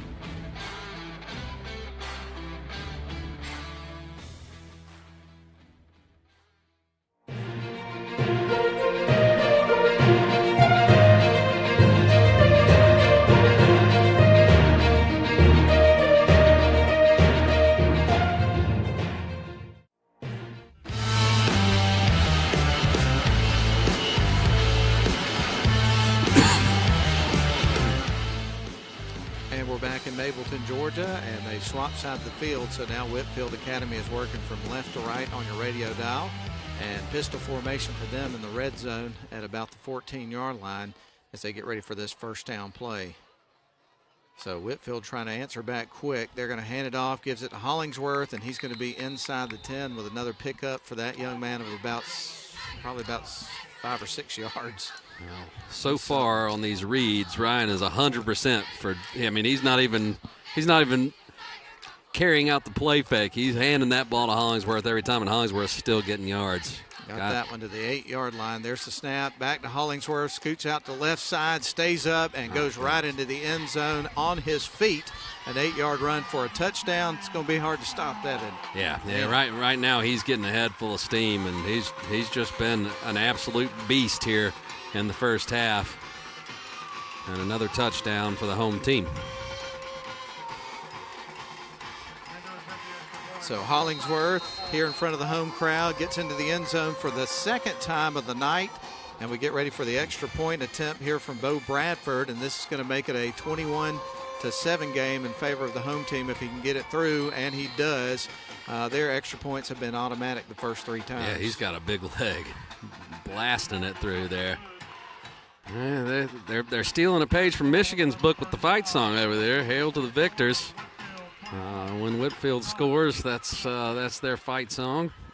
I have never been a Michigan fan. Well, you're a Notre Dame guy. It's a great fight song, though. It is a great fight song. That's how I feel about Notre Dame. I'm not a fan of the Irish, but their fight song's fantastic. It is. It truly is. And even people that don't like Georgia Tech have to admit that the Ramblin' That's a heck Wreck, of a fight song. It's the best. Yeah. It's the best. So we've got 11:36 remaining in the first half of the football game. Whitefield is up by a score of 21-7 after the touchdown there from Hollingsworth, the second of the game, and they've got it teed up, ready to kick it right back to the Darlington Tigers, who are going to have to answer again. Yeah, they've got to answer the bell. This Whitefield offense is clicking on all cylinders, so Darlington's going to have to take the air out of the ball, try to steal a possession like they did on that last kickoff, I think, and they're going to have to score tick for tack with this team. Liam O'Halloran is going to kick a squib, and it is going to roll up into the arms of Brooke Temple, who's got some room on the edge, stays up, gets across the 45 before he's tripped up. So this is going to be really good field position for the Tigers. Yeah, that time Temple got a chance to really get his Jets going, and he got it almost to the 50-yard line. So great starting field position for the Tigers. So the Tigers are going to start at the 47-yard line, still on their side of the field, but almost at midfield. They'll line up at the far hash, going to be in their base formation. Levi Duggan back into the lineup tonight as the starting quarterback in the game against Ridgeland. By the time you got to the end of the game, you were third-string quarterback. Jace Donaldson did a great job. All 3 quarterbacks have done a wonderful job for Darlington this year. Going to hand it off, run that trap play to the near side with Donaldson. He's able to get about 4 or 5 yards. And you can tell, this Darlington offense, as the season's gone on, the mix of plays has just gotten more diverse. And, we didn't see the trap play, but maybe once in the first game. But that is a slick little play, and Donaldson once again was close to popping that one. Nice gain on first down. Very crisp-looking offense in a lot of plays tonight. Quarterback under center, Levi Duggan. Everybody's in tight for the formation. Going to turn, hand it off, go up the middle with the B-back dive. And that's going to be, was that Matthias? Yeah. And he's able to pick up 2 or 3 yards there for him. And this is what you have to do in this offense. Just get your 3 yards in a cloud of dust. If you do that, you are sustaining drives and moving the football down the field. And you're also keeping that potent offense on the other side off the field. That's going to bring up a 3rd and short here for the Tigers as they roll back to the line of scrimmage. They got to get it to close to the 42-yard line to move the chains. They're going to have a wide receiver to the far side. And there's the snap. Going to hand it off. Nope. Quarterback's going to keep it and run to the right side of the formation. Tripped up. And did he get enough, Ian? It's hard to tell from our vantage point. I think he's short. I don't know. The Tigers got it. Okay. So Levi's able to run it, get the first down, and the Tigers are on the move. They extend the drive there on a good play from the quarterback. Yeah, good shoestring tackle, but Duggan, watching it on the replay, he extended that ball just enough to get the first. So now the Tigers are going to line up 1st and 10 from the 43. Quarterback under center, ready to take the snap. He's going to run the toss sweep here to Jace Donaldson, who's got some room to run, stays up, hauled out of bounds at about the 25-yard line. They get the first down and then some, and the Tigers are in business here on this drive. Yes, they are. The toss play has worked well. It was stopped the first time, but ever since then, it is picking up a nice chunk of yards every time they go to it. So they're going to line up this time at the 27-yard line after another first down. Jace Donaldson running a rock pretty darn good tonight, as he always does. Levi Duggan under center, ready to take the snap. He's got the ball. He's going to fake the hand. Nope, he gave the handoff to Matthias Selle. Yeah. He picked up a decent chunk of yards there on first down. I think he got 5 or 6. We're screened by the tent here, but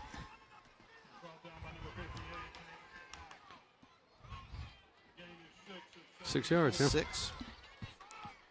So the ball is at the 21-yard line on the Wolfpack side of the field, so the Tigers almost have it in the red zone. Trying to respond with some offense here, down 21-7. 9:07 left to go in the first half. Levi Duggan is under center. Moore, the receiver, on the near side. There's the snap. Quarterback going to hand it off. Go back the other way with Jace Donaldson. And he gets to the outside and gets inside the 5 to about the 4 before he scoots out of bounds. Great run. Back to the toss play. It's working. If it ain't broke, don't fix it, right, Matt? That's exactly right. So that's going to set up first and goal here for the Tigers from, I think, the 4-yard line.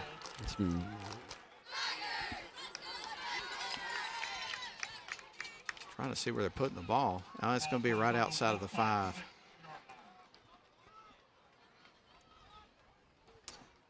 Quarterback rolls up under center here for this play.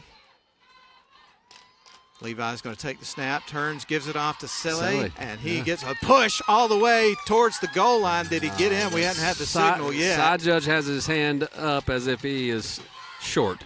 Okay. So, but it can't be by much. So Matthias Selle gets it right to the doorstep. I mean, the nose of the ball is right outside the goal line with that spot. A sneak or another dive here. I think you just sneak it and get the push. Well, let's see what happens. Duggan under center getting ready to take the snap, and it is the sneak, and he is in. The Tigers are going to score. Levi Duggan, the Tigers answer again. And pending PAT, we're going to have a 7-point ball game. Big time drive to answer the bell here for the Tigers. I'm telling you, this team put their backs against the wall, and that's when they seem to perform at their best. That drive was set up by a really nice kickoff return from Brooke Temple. Got it out close to midfield, and then from there, the running game was just clicking on all cylinders. And here comes Selle here for the extra point. And that one's going to be right through, and it is 21-14. The Tigers answer. Excellent answer there from the Darlington Tigers. And now the defense has got to find a way to slow down this Wolfpack offense. I mean, they've been a well-oiled machine here in the first half, led by running back Mason Hollingsworth. But he's not the only one that's been making plays. We've seen a lot of Cole Ravalias and a little bit of Parker Shim and Luke Linder as well in the passing game. But it has been the Hollingsworth show for the most part. It truly has. We're glad you're with us for Darlington football here on WLAQ, Game 4 of the season. And when we get to halftime here in just a little bit, still 8 minutes and 17 seconds till we get to that point, we're going to relay some scores from some other area games of interest. That'll be a lot of fun. It's been a fantastic season for the Rome and surrounding communities football teams. We've seen a lot of really close and exciting games to talk about this. Yeah, we have, and we've got some tonight. A couple of quick updates. Cartersville got the lead now, up 14-7 over Dalton in the second quarter. Allatoona 10, Cedartown 7. Gordon Central up 14-zip over Chattooga. Interesting. The Warriors are having a pretty good tough season. year, Yeah, though, they have. I don't think they've won a game yet. Rome's up 14-0 over East Paulding. And here comes a fairly short kick there from Desalu, and it's going to be brought out here by, I think, Shim. He's going to be brought down at about the 40. He keeps those wheels turning, though. Didn't want to go down easy, that's for sure. But it's going to be good field position after a good return there by Parker Shim. Man, I was trying to see who was on the 35. Yeah, I don't have a name for that player. I hate that because that was a really nice tackle. We'll just have to see if we can round that up at some point during the broadcast. It's not on our roster, so we apologize for that. Well, anyway, we'll see if we can figure it out. All right, this is going to be pistol formation here for Whitefield Academy, 1st and 10 for them. There's the snap. They're going to hand it off, run it with Hollingsworth, and he is going to get a big chunk of yards out across to about the 40 on the opposite side of the field. So that was about an 18-yard pickup there. And we've been giving Hollingsworth a lot of praise, but he wouldn't be getting these big gains if it wasn't for these big nasties up front. The offensive line for the Wolfpack's executing really well. As they've run tempo here some in this first half. There's the snap. Quarterback Ryan's going to hand it off, goes to Hollingsworth. Kind of a delay there, scooting down the sidelines. He stays up, and he's going to be in the end zone. That's going to be a 41-yard touchdown run for Hollingsworth, and he strikes for the third time of the ball game. This young man wants to get listed in the Georgia High School Football Daily next week. He might already be there here in the first half. No secret to what the Wolfpack wants to do here. As they ran the same play, both plays on that drive, both for big gains, one for a 41-yard touchdown, the other for about 18.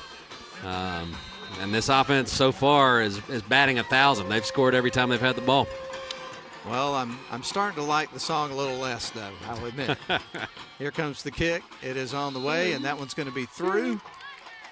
You're a Notre Dame guy. You're not supposed to like this song at all. There was a time when those two teams played every year. It was one of my favorite matchups to watch every year. It's a shame we've lost that one. Well, the score is 28-14 in favor of Whitefield Academy, and they were able to score there on another big run there from Hollingsworth. That is, again, his third touchdown of the game. He scored on a 1-yard run. He scored on an 8-yard run, and now on a 41-yard run, and he's had a big night so far for sure. I tell you what, right now, is Wayne Groves is fired up on the sidelines. Obviously, he's a defensive guy, so he's not going to be happy with the fact that Whitfield scored on every possession. But he's also got those wheels turning right now. Darlington needs to stay in this ball game. If they can answer again, get to the locker room, and make some adjustments to slow down this Wolfpack attack, they could have a chance in this ball game. They've just got to keep fighting. We've seen good things from the Darlington offense the last 2 drives when they've gotten touchdowns. They need another one here. Oh, absolutely. If Darlington can get down the field here on this drive, obviously Whitefield won the toss, and they took the ball to start the game, so Darlington's going to have it to start the second half. So if you go into the locker room only down by a score, know you're getting the ball, I mean, that can do a lot of things for you mentally. Absolutely. Get that 2-for-1 opportunity. And so you're going to have Donaldson back deep here for the Tigers, standing at the 5 on the far hash as we get ready for their kicker, who again is O'Halloran, to kick it away here for Whitefield. He's going to kick a squib. It's going to be picked up by Temple, who's going to bring it out, stays up, cuts towards the middle of the field, now trying to stretch it to the near side. He stays up, breaks a couple of tackles, gets across the 40. Wow, what a kick return there by Temple. I said it his first few attempts. It's like you're keeping it away from Jace. Smart, but watch out for Brooke. Temple, he can make some plays. That time he went all the way across the field, making guys miss, using that speed to get past some of the tacklers there, and he set this Darlington offense up with great field position once again.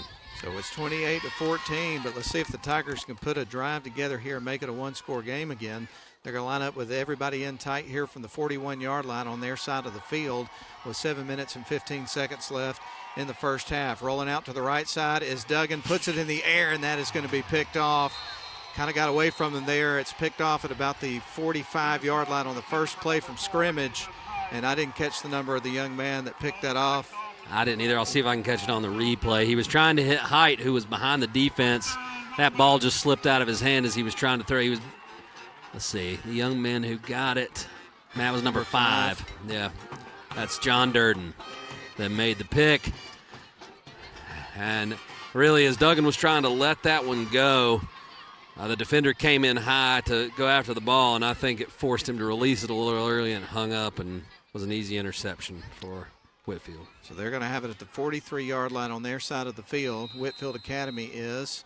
And here they go. Pistol formation, 2-wide set. There's the snap. Going to hand it off to Hollingsworth. That has been a big portion of the playbook, and why not?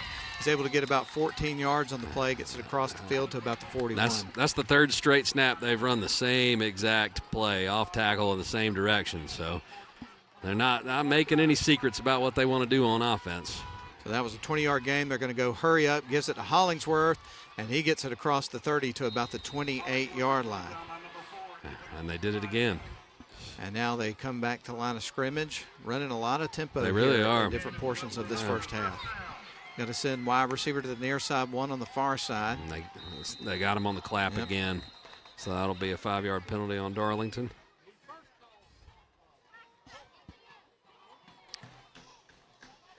Going to make a substitution here. The Tigers are coming out on the field. Is going to be Sawyer Sawyers, the freshman.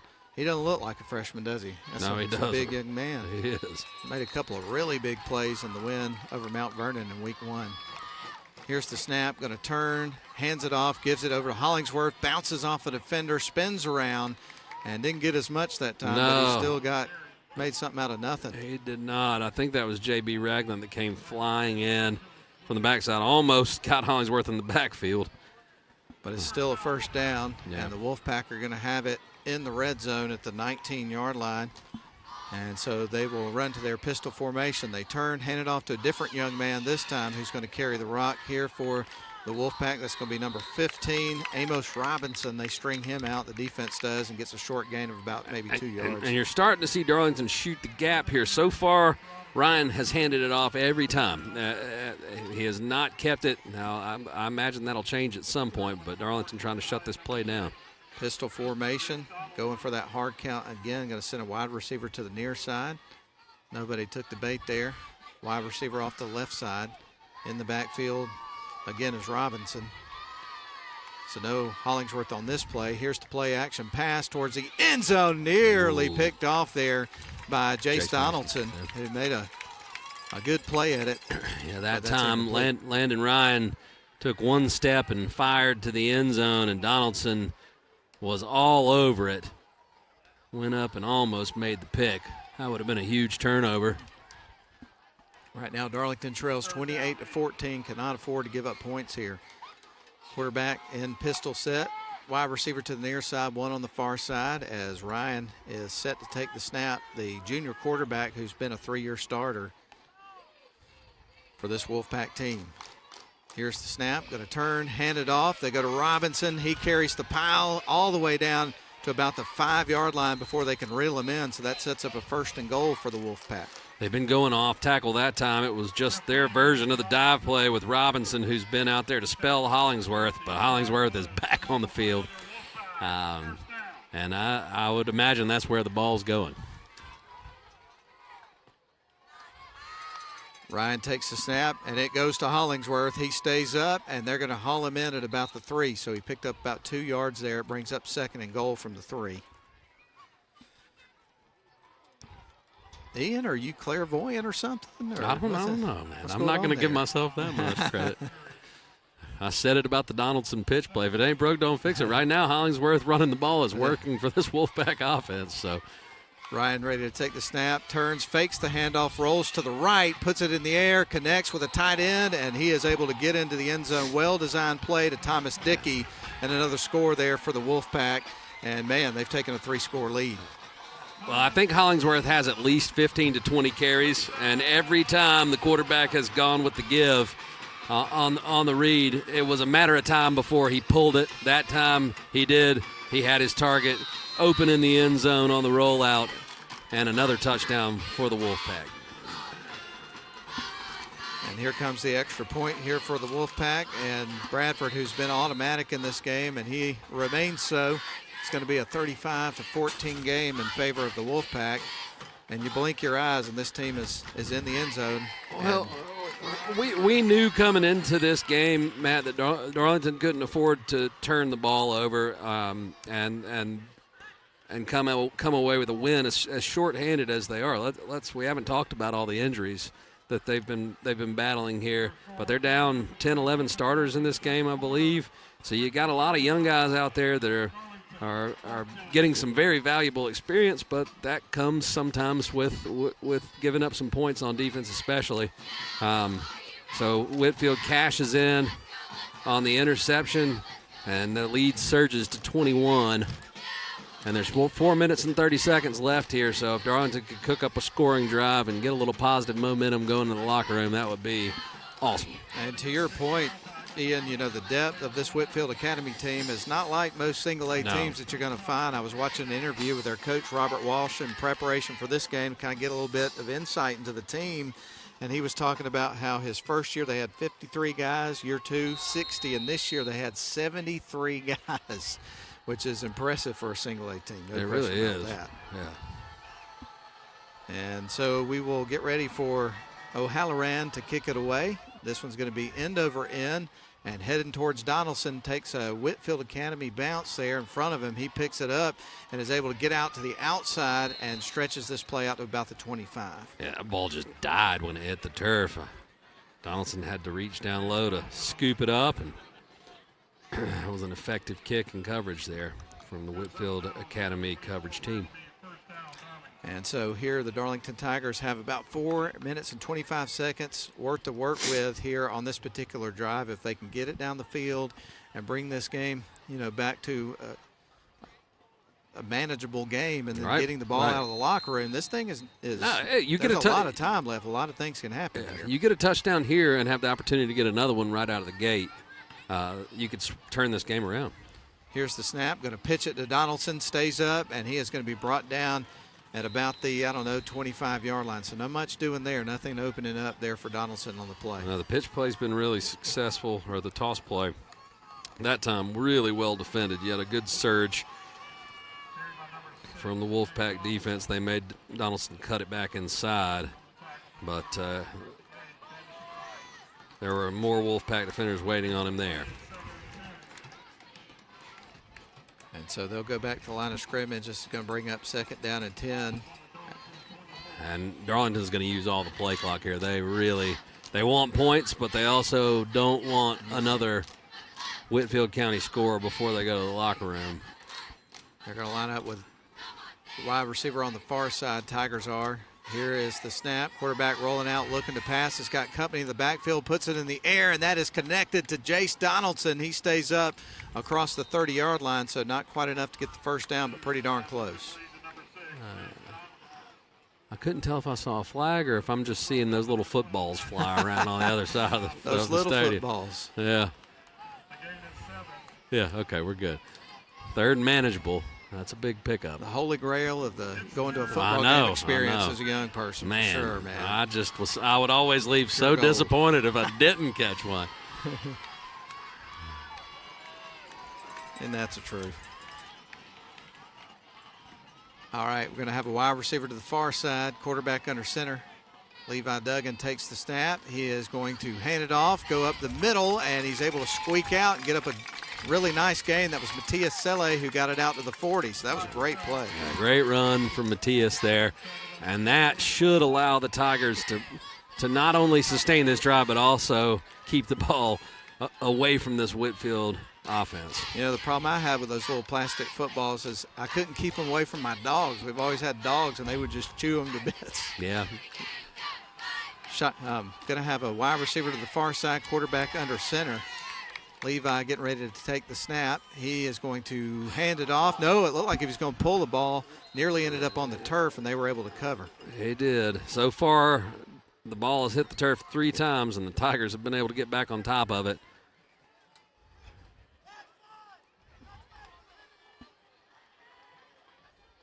But that puts them in a 2nd and long with under 2 minutes to play. Yep, 1:55, clock ticking here. 2nd down and 10 here from the 40. Tigers still on their side of the field. Going to have 2 wide receivers this time as Duggan gets ready to take the snap from under center. He takes a few steps, drop back, gets it over to Moore on the sidelines at midfield. And that should be a first down, I think. Yeah, might be a little short. That was a play that they went to a lot against Ridgeland.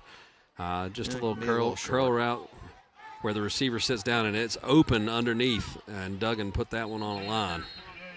Got it down to the 48-yard line, so that's going to bring up 3rd down and 2, and it looks like we're going to have a timeout. So I guess we'll take this one as well. It's 35-14 in favor of Whitefield Academy. We're going to be back in 30 seconds.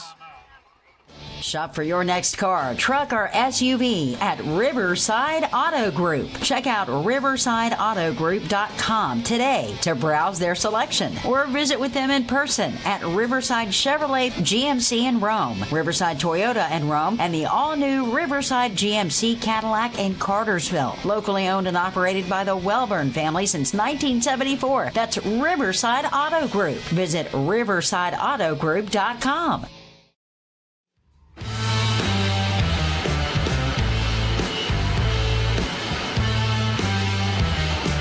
we welcome you back to Mableton, Georgia, home of the Whitefield Academy Wolfpack. They're playing on Charles Family Field tonight. The Tigers down 35-14. They got a minute and 22 seconds left in the half to try to get some points on the board and start to kind of climb out of an early hole in this football game. It's going to be 3rd down and 2 for the Tigers with the ball at the 48-yard line. Going to have 2 wide receivers on the near side. Quarterback Duggan is going to be under center here for the play. And he gets ready to take the snap, dropping back, looking down to throw. Now he's going to tuck the football and run. The ball comes out. It's going to be scooped up by Whitefield Academy, and streaking in for another score is going to be number 12, Jackson Wallace, who picked up the loose ball and the scoop and score. And that turned into a difficult situation there for the Tigers in a hurry. My goodness. It really did. And Duggan had the first down because he made a really good decision to get upfield, cut it back inside. But as he was making his cut, I think it was number 58, Jamison White, that punched the ball loose. And then the scoop and score from Jackson Wallace. And this one has gotten away from the Tigers in a hurry. And it can happen that way some nights, Matt. Things just don't go your way. See if they can find a way to climb back in the second half. Bo Bradford on to kick the extra point. He's been perfect so far and remains so after that one. And that is going to make it a 42-14 game in favor of Whitefield Academy. And just a few minutes ago, we had a 2-score game. Yeah, it can happen quick. And, Duggan was making a great effort to get the first down, ball punched loose, and Whitefield was all over it. Just a great play there from Jackson Wallace.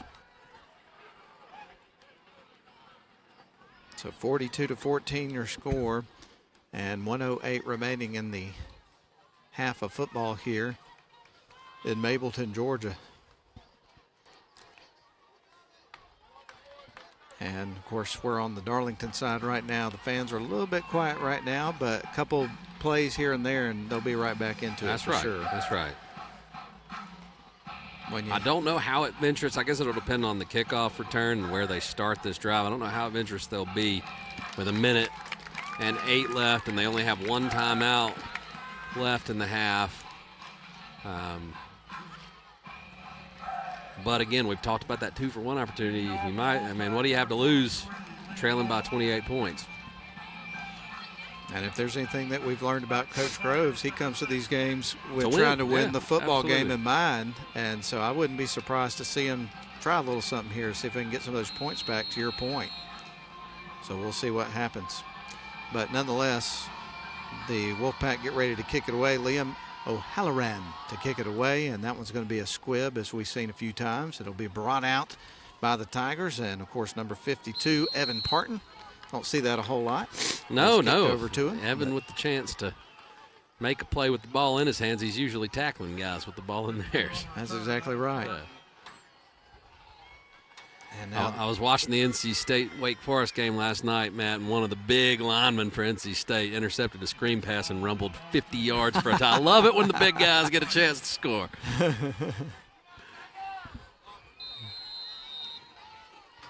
All right, so the Tigers line up here with 1st and 10 from the 33-yard line on their side of the field.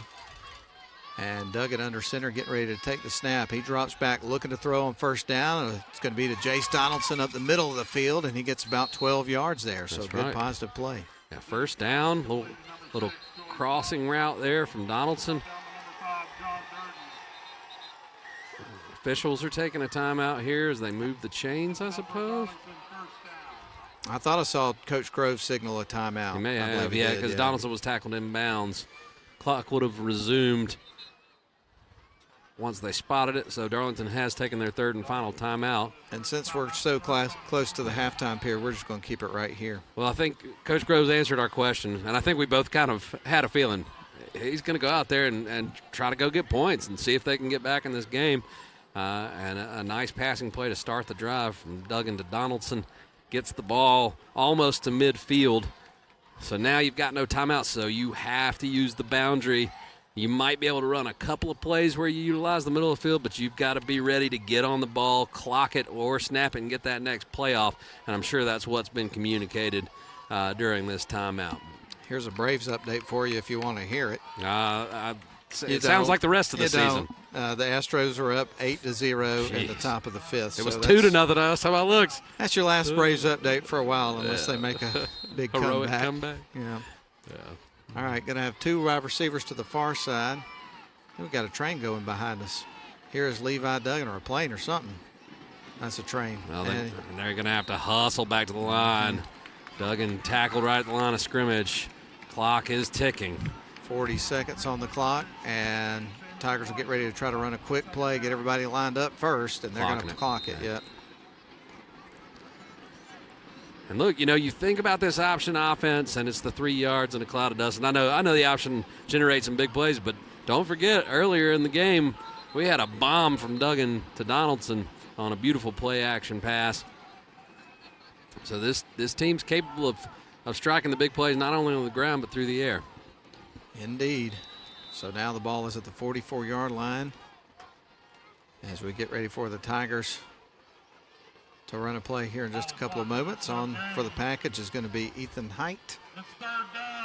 And this is a 3rd down play here for the Tigers. One last gasp here before they head to the locker room, try to get some points. There's the snap. Quarterback rolls out, throws it up the middle of the field. This is going to be incomplete. And now it's 4th down. You've got to punt this because you don't want to give Whitefield an opportunity at great field position with 27 seconds. They've got all their timeouts left. So you've got to punt this one away and make them go the full distance of the field, or hopefully just take a knee and get to the locker room. Okay, I'll give you another Braves update. The Astros scored 2 more runs up. They're 10-0 now. All right, no more. No more. No more. All right. Moore is out to punt the ball away. And here is the kick. That is going to drop in at about the 30-yard line. It will be picked up and brought out there by Rabelias, who tries to get out to the far side of the field, try to find some green grass, and he's going to be hauled out of bounds at about the 30. Rabelais. All right, Thank you we for got the it. help on that. Appreciate We got it that now. From the home team announcer. I think they have their own live stream, so they're probably not listening to us, but if any Wolfpack fans are watching, we apologize for getting that wrong. It's not going to happen again. Rabelais. We got it. Rabelais? Rabelais. Okay. Rabelais. Rabelais. Potato. That return took a lot of time off the clock.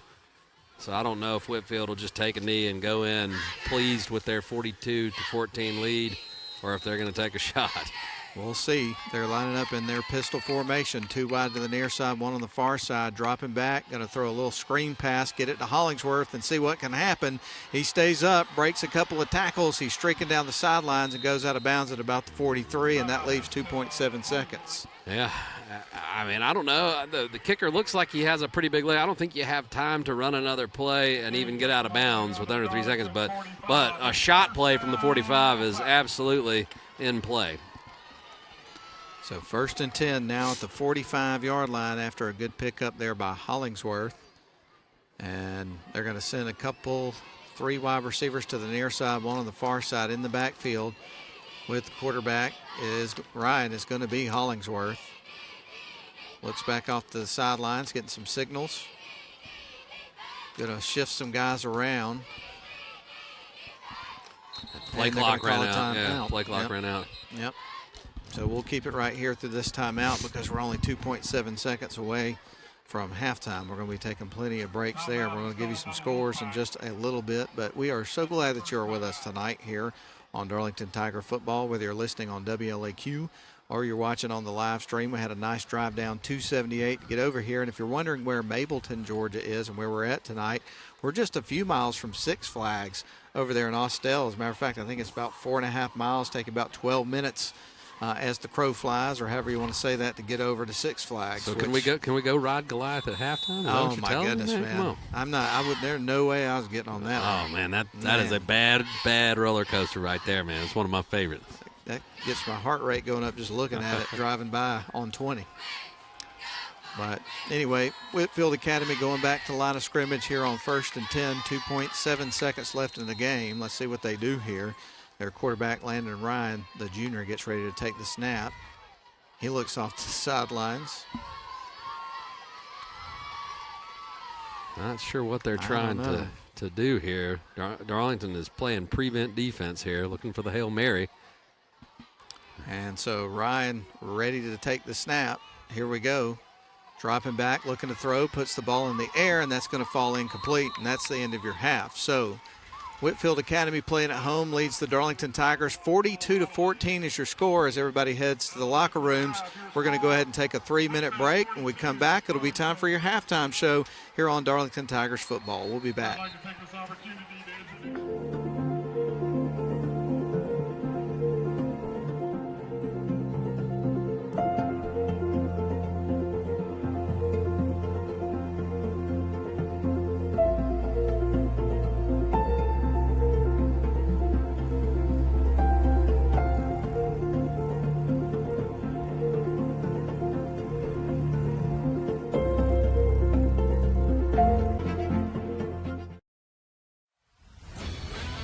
Coosa Steel is a family-owned full-line steel service center located in Rome, Georgia. Since 1972, we've been working to make our customers more efficient by providing steel product supply and processing all in one place.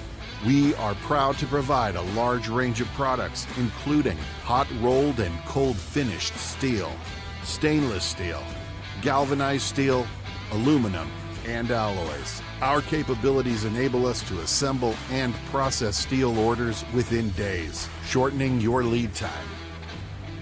Coosa Steel. Steel for your project.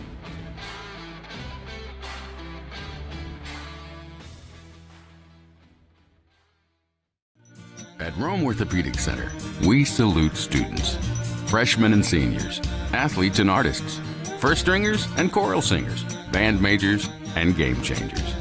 We hope you never need orthopedic care, but if you do, choose the only practice in the Rome area solely dedicated to the orthopedic needs of the students and families in our community.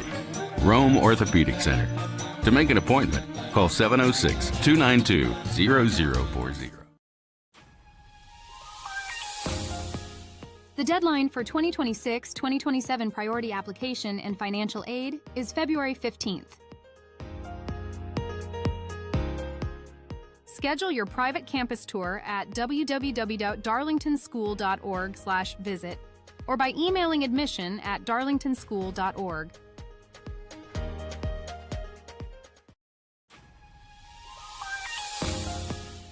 Mark your calendar for Alumni Weekend on October 24th through October 26th. For information on hotel blocks and reunions for classes ending in 0 and 5, visit our website at www.darlingtonschool.org/alumni weekend. We hope to see you there.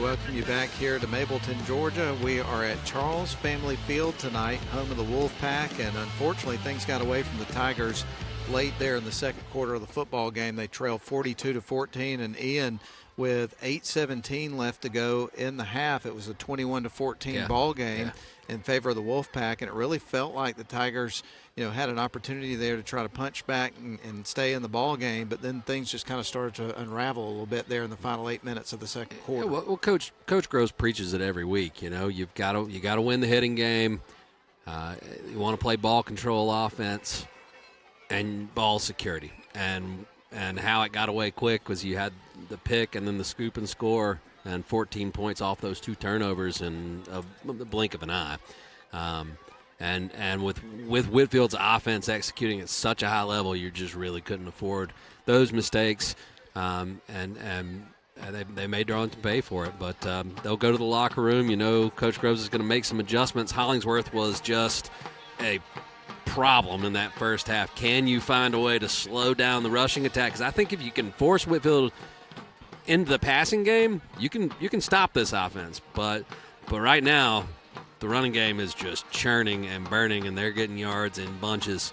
So that'll be the focus at halftime. That and you can't turn the ball. If you can't put the ball on the turf, it's going to have to be a perfect half with some things to go your way to climb back in this. But you know the Tigers are working on how can we do it? How can we climb back? And to your point, this is a group there that seems to kind of have a short-term memory when it comes to things that don't go right for them in a game. They move on to the next play. They have a next man up sort of mentality, a next play mentality. And when you have that, if you can come out to start the second half, put together a nice drive, get some points, and just start to chip away, and to your point, follow that up with a stop, we'll see what happens. Exactly. And that's exactly what the goal is going to be here for this football team. There is no quit in this coaching staff. There is no quit in this football team. So they're going to come back and they're going to fight until the end of this football game. So let's just see what happens. There's still a whole half left to play. That's right. They're working on it right now, I promise. So we're in the meantime, we're getting a little entertainment from the Wolfpack Marching Band. Matt and I love a good marching band. Oh, man, enjoying it thoroughly. So we're going to take a break and enjoy a little bit of the song here and catch our breath. When we come back, we're going to have a look at the scoreboard courtesy of Rome Orthopedic Center, let you know what's going on outside of our game here tonight in Mableton, Georgia. At halftime, it's Whitefield 42 and Darlington 14. 42-14 your score. We'll be back in 3 minutes.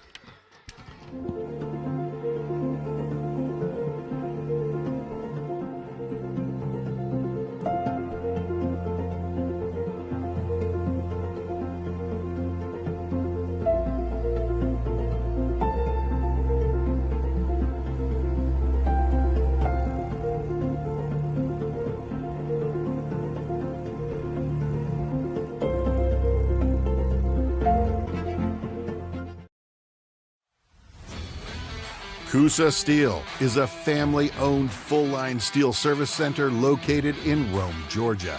Since 1972, we've been working to make our customers more efficient by providing steel product supply and processing all in one place.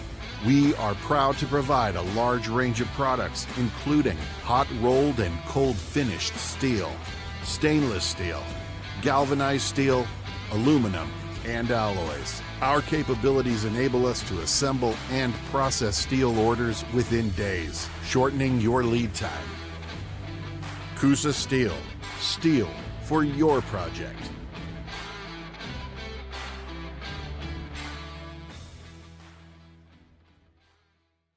Shop for your next car, truck, or SUV at Riverside Auto Group. Check out riversideautogroup.com today to browse their selection or visit with them in person at Riverside Chevrolet GMC in Rome, Riverside Toyota in Rome, and the all-new Riverside GMC Cadillac in Cartersville. Locally owned and operated by the Welburn family since 1974. That's Riverside Auto Group. Visit riversideautogroup.com.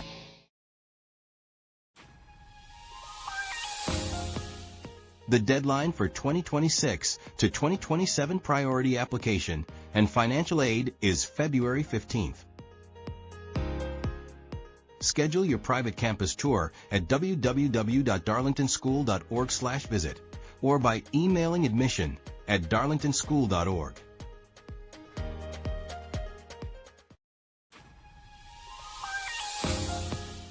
Mark your calendar for Alumni Weekend on October 24th through October 26th.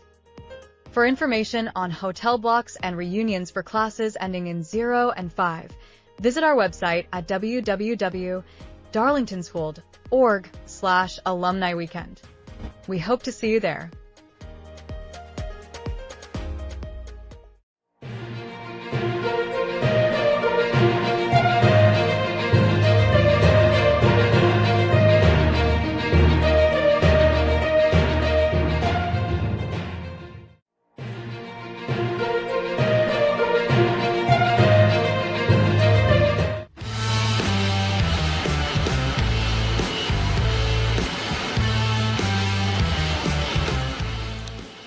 Back into Darlington Tigers football here on WLAQ and also the live stream. We got about 11 minutes and 40 seconds left of our halftime period. Whitefield is up here at halftime, 42-14. Darlington will have the ball to start the second half. And typically we keep the topics all related to football throughout our halftime show, but it's been a really, really tough week around the country and also locally, so we thought we'd spend just a few minutes here to recognize a few things that happened this week and acknowledge those things. Obviously, have the Charlie Kirk situation and assassination that took place this week. It was the 24th anniversary of 9/11, and then locally we had a car accident that unfortunately took the life of a young person from the Armurchie community, and a heartbreaking situation. And of course, Ian and I are both parents, and the one thing that you don't even like to think about as a parent is getting that kind of phone call, and just a tragic situation that took place this week. And we just want to make sure that, everybody in that community and our community in general knows that we're thinking about you. Our hearts go out to you and certainly are praying for you. Just a terrible, terrible tragedy that took place in our community just a few days ago. That's right. I think you're speaking for everybody, Matt, that we hope for healing. And I know they had a football game that was scheduled for tonight against Gordon Lee. They've moved that to October while they take time to wrap their heads around this awful tragedy. Yeah, so anyway, again, we just want to reiterate how much we're thinking about you, and so sorry for your loss. Our condolences and hearts go out to you. Well, with that said, we're going to take another break. We're going to send it back to the studio for about 3 minutes. We'll come back, run down from some scores from other area games. We're glad you're with us. It's Darlington football tonight on the live stream and on WLAQ. We'll be back.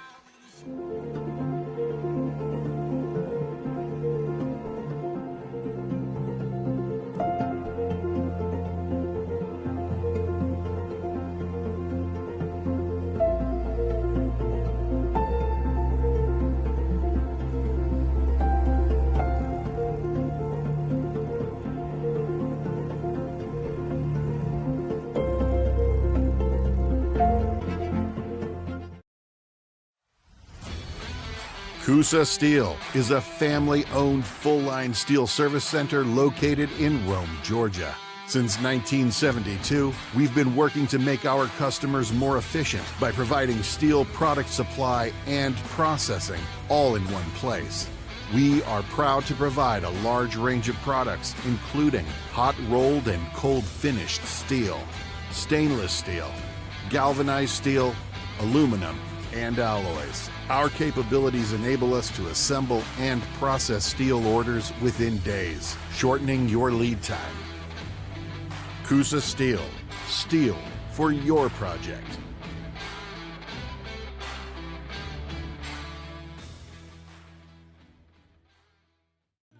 At Rome Orthopedic Center, we salute students, freshmen and seniors, athletes and artists, first stringers and choral singers, band majors and game changers. We hope you never need orthopedic care, but if you do, choose the only practice in the Rome area solely dedicated to the orthopedic needs of the students and families in our community. Rome Orthopedic Center. To make an appointment, call 706-292-0040. The deadline for 2026-2027 priority application and financial aid is February 15th. Schedule your private campus tour at www.darlingtonschool.org/visit or by emailing admission@darlingtonschool.org.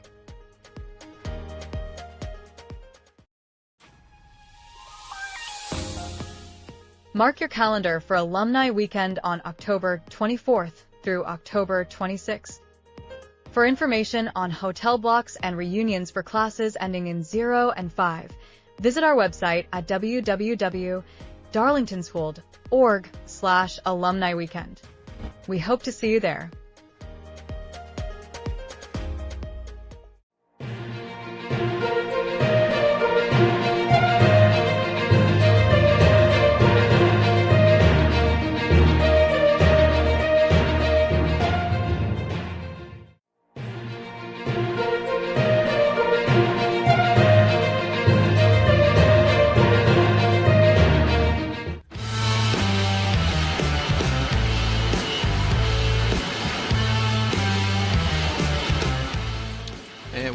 Back live here in Mableton, Georgia at Charles Family Field, home of the Whitefield Academy Wolfpack.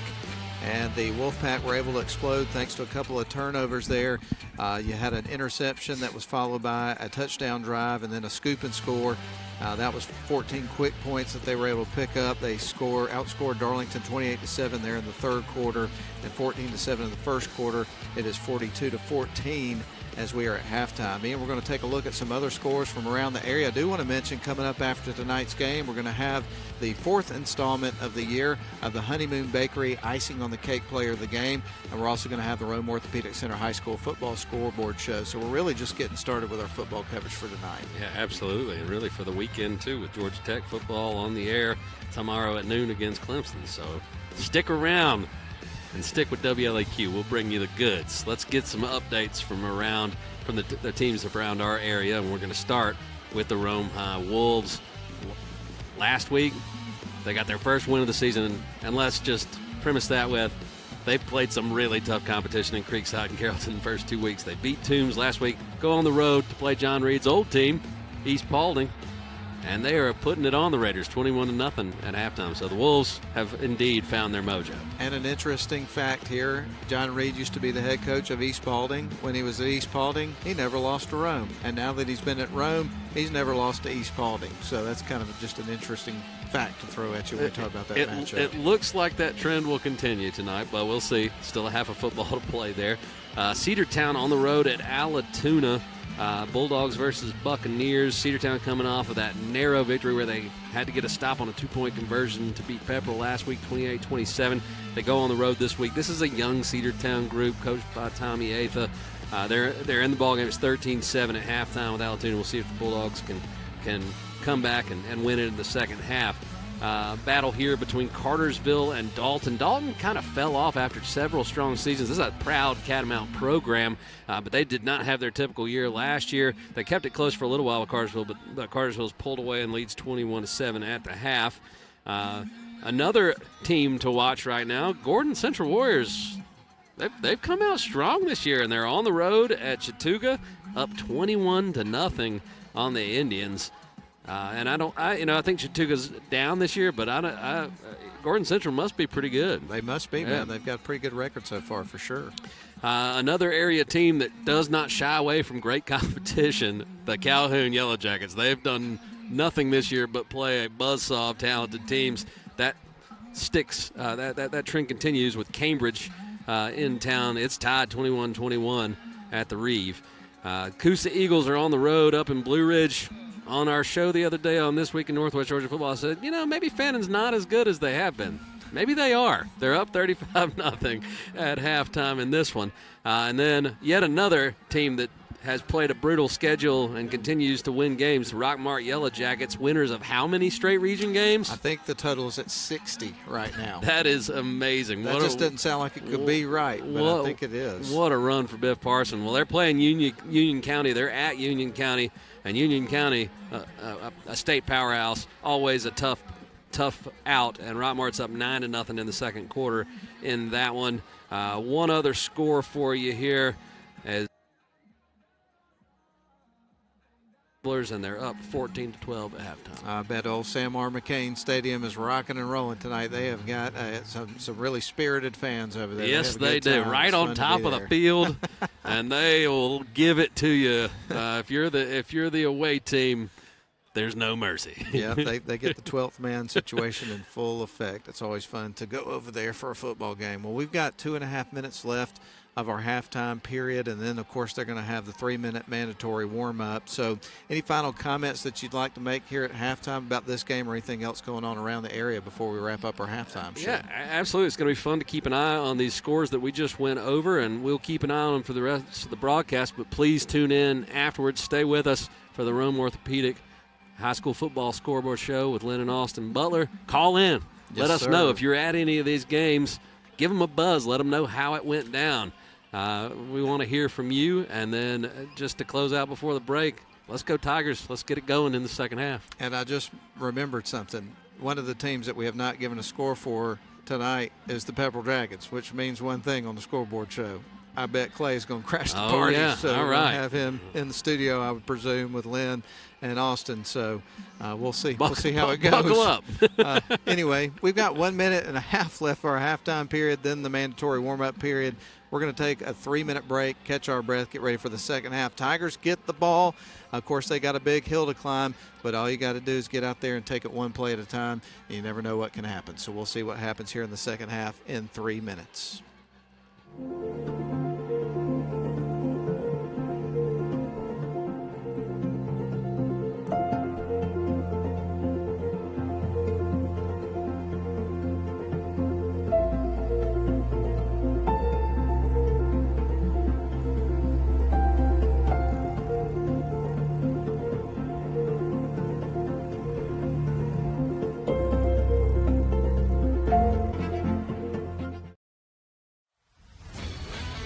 Coosa Steel is a family-owned full-line steel service center located in Rome, Georgia.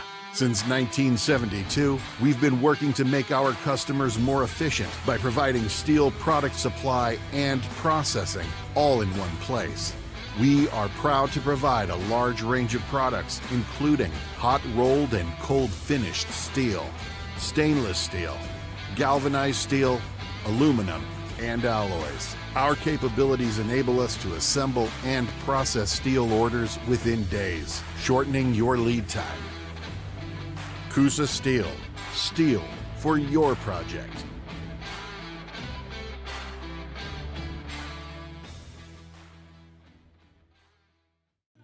At Rome Orthopedic Center, we salute students, freshmen and seniors, athletes and artists, first stringers and choral singers, band majors and game changers. We hope you never need orthopedic care, but if you do, choose the only practice in the Rome area solely dedicated to the orthopedic needs of the students and families in our community. Rome Orthopedic Center. To make an appointment, call 706-292-0040. The deadline for 2026-2027 priority application and financial aid is February 15th. Schedule your private campus tour at www.darlingtonschool.org/visit or by emailing admission@darlingtonschool.org.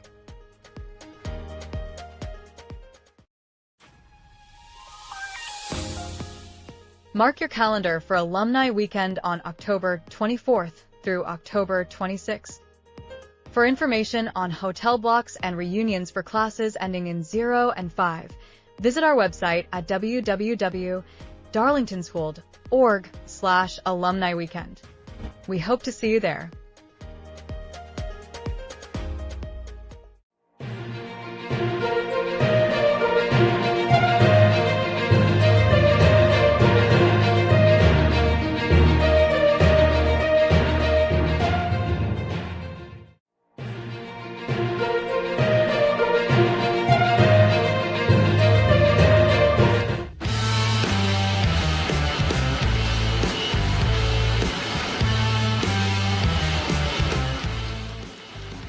Welcome you back here live from Mableton, Georgia. It's Darlington Tigers football for you.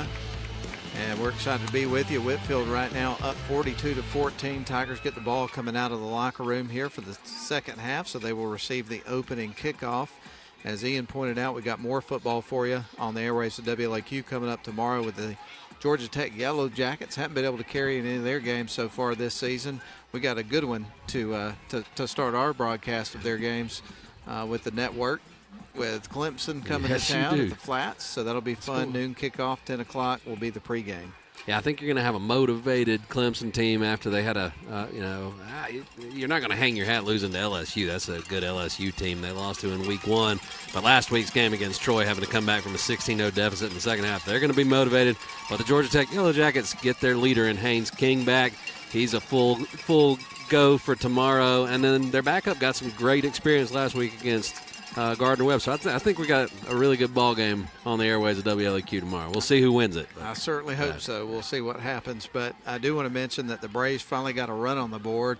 Ronald Acuna in the bottom half of the 6th inning was able to, with one swing, get him a run with a solo shot.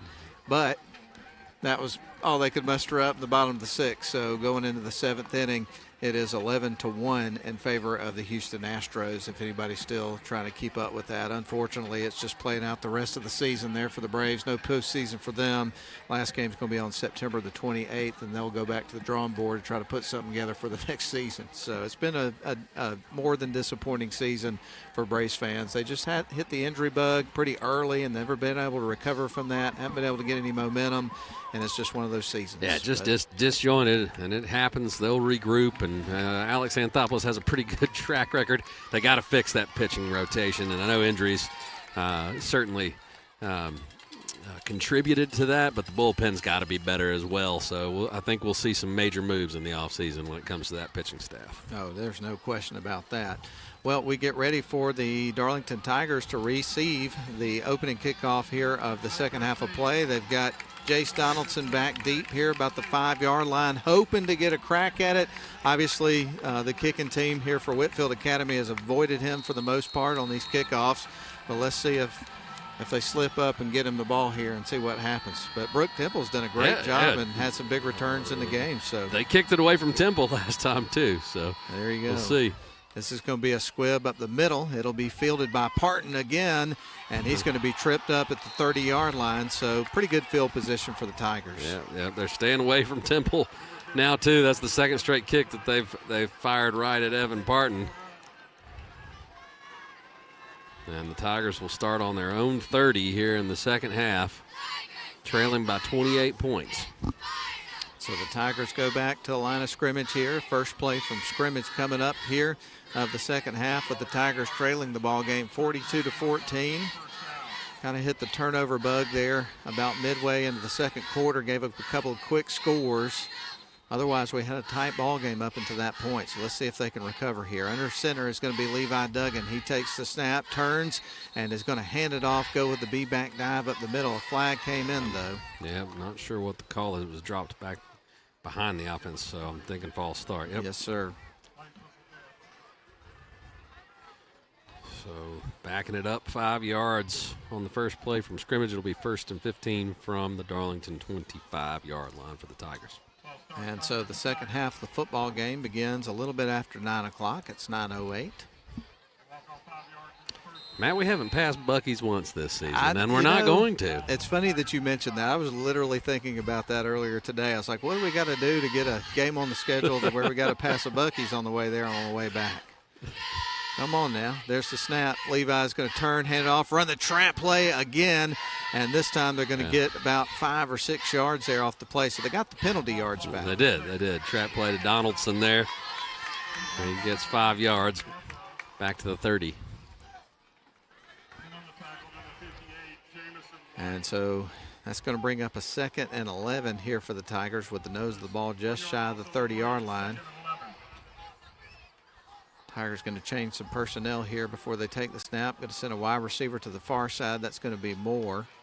Height comes off the field. Quarterback is under center here for 2nd and 11. There's the snap. He turns, is going to give, gets it to Matias Selle, who's going to be dropped after a pickup of about 3 or 4 yards there on the play. That puts you in a 3rd and about 7, maybe a long 6. Passing situation here for the Tigers offense. And they had some success through the air in the first half. Scored on that beautiful play-action pass that we've referenced multiple times throughout the broadcast. Going to have a wide receiver to the far side here for 3rd down. As Ian pointed out, obvious passing situation here. And there's the snap, dropping back to pass. It's going to be Levi, puts it in the air, and it is caught for the 1st down. Jace Donaldson reels it in, and the chains are moving. I think we're going to get a late hitter, a face mask tacked onto this. Yep, face mask. I didn't see if he labeled it as a 15-yarder or the unintentional variety. Let's see.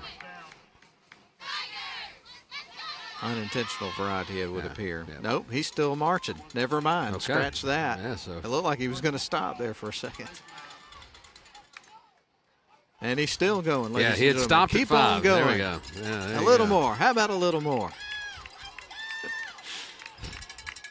They'll spot the ball I don't. Yeah, it's there's starting some to look like confusion line here. dancing or something. There really I don't is. know. There really is. The boot, scoot, and ball spot. We're having a good time. Ball's now at the 38-yard line on Whitfield's side of the field after the penalty yards are assessed in dramatic fashion. There's a quick toss here to Jace, and he goes towards the inside. Now cuts back out to the outside after failing to bring him down. Now he is going to be streaking down the far sidelines, hauled out of bounds inside the 20-yard line. What a play by Jace. Man, what balance. I mean, he was greeted violently over there, but the defender did not wrap up. He tried to sling Jace to the turf. Jace kept his balance and somehow was able to stay on his feet and cut it back across the field and pick up a huge first down. Young man decided, hey, I need to make a play right here, and he did. No doubt about that. He's inside the 20, so a red zone drive here for the Darlington Tigers as they try to get some points right out of the gate to start the second half. We got 9:47 left in the third quarter. Quarterback under center, Duggan takes the snap. He turns, goes with the B-back dive, and he is able to pick up a few yards there on first down. So they got what they wanted there, I believe. Absolutely. Again, anytime you're getting 3 to 4 yards each time you run the rock, you're exactly where you want to be in this option offense. So they got about 4, so it brings up second down and 6 with the Tigers in the red zone at about the 16-yard line. Here is the snap. Duggan is going to turn, goes back to the B-back again, and this time the defense stands pretty tall. He might have got a yard or two on a hard run, but not much there. But we are in 4-down territory. We are in the red zone, and Darlington needs touchdowns, not field goals, so they will keep the ball moving here until they either get in the end zone or Whitfield comes up with a way to stop them. So this is going to bring up 3rd down and 5 for the Darlington Tigers as they roll up under center here for the play. And there's the snap. It's going to turn, gives it over to Matthias Selle, and he carries the pile inside the 10. I think he got the first down. Yep, they did. Yep. They're signaling. They're moving the chains. It'll be 1st and goal. Where is the ball at? About the 9? Yeah, it looks about a hard time the 9. Yeah. So 1st and goal for the Tigers. We believe the ball is at the 9, kind of having a hard angle here. Quarterback's going to roll up under center here for the play with everybody in tight at the line of scrimmage as he gets ready to take the snap.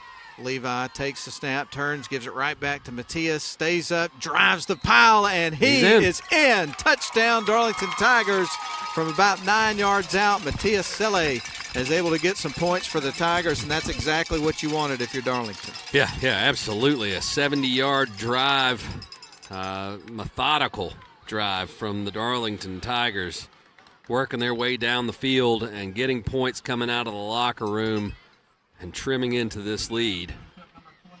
PAT pending, they can pull it back down to a 3-score ball game. And so Selle gets ready to try to tack on the extra point. Here comes the kick, and that one's going to be through. And now it's going to be a 42-21 ball game in favor of Whitefield Academy. Now the Darlington Tigers absolutely have to find a way to get a stop. Yeah, absolutely. You've been in the locker room. You know that it was discussed and adjustments were made. And there's one guy. I mean, look, they're multifaceted. Rabelais is an excellent player. They've got some receivers out there that can make plays, but it's Mason Hollingsworth that was an absolute nightmare in the first half. You got to stop that guy if you want to get Whitfield off the field. That definitely goes a long way if you can figure out somehow to do what Ian just said. Well, this is Darlington Tigers football in WLAQ, and Darlington picks up a score on the first drive of the second half to make the score 42-21. And let's see if they can line up and get a stop on defense as they get ready to kick the ball back to the red-hot Whitefield Academy Wolfpack, who's had just a tremendous season so far this year. The only game that they've lost this year is against a top 10 team in Savannah Christian, a team that's just been a powerhouse. And otherwise, they picked up a whopping victory over Mount Vernon, which is a good team. Very good team that we saw the very first week of the season. So this is a very good football team that Darlington has taken on tonight on their home field for sure. So here comes the kick. It's going to be a squib up the middle, be fielded at about the 48-yard line by Whitefield Academy. And that, I think that was strategically rocketed at the up man, hoping that he wouldn't be able to field it, and maybe they could steal another possession. I like it. You've got to steal some possessions to climb back into this game. And so far, Mount Vernon has been able to navigate whether they're driving from deep in their own territory or Darlington. You're going to have to get a stop one way or another. It doesn't matter where they are on the field. So Whitefield rolls to the line of scrimmage, which is at their 48-yard line. So the ball close to midfield, and we may have a little bit of a stoppage of play here. Officials moving the ball back a little bit. The spot was a little too far up, it looks like. So this will start at the 48. He had it about the 49. Every yard matters. That's the truth. Ryan ready to take the snap from the Pistols. Got two wide receivers on the far side, one on the near. They are working left to right, leading the game 42-21. So a three-score game. Here is the snap, dropping back, going to throw, puts it in the air, connects with the receiver. That's Rabelais, and he stays up. I'm having a hard time with that name. He streaks up the inside of the field, gets a good block, and he is going to scoot right into the end zone. So on the first play there, we got a flag, though. This may come back. We'll see. It's just going to depend if the defense was out of position, or we'll find out real quick. If it stands, it was a 52-yard score there. And they're not marching it back, so I'm going to guess that Darlington was in the neutral zone.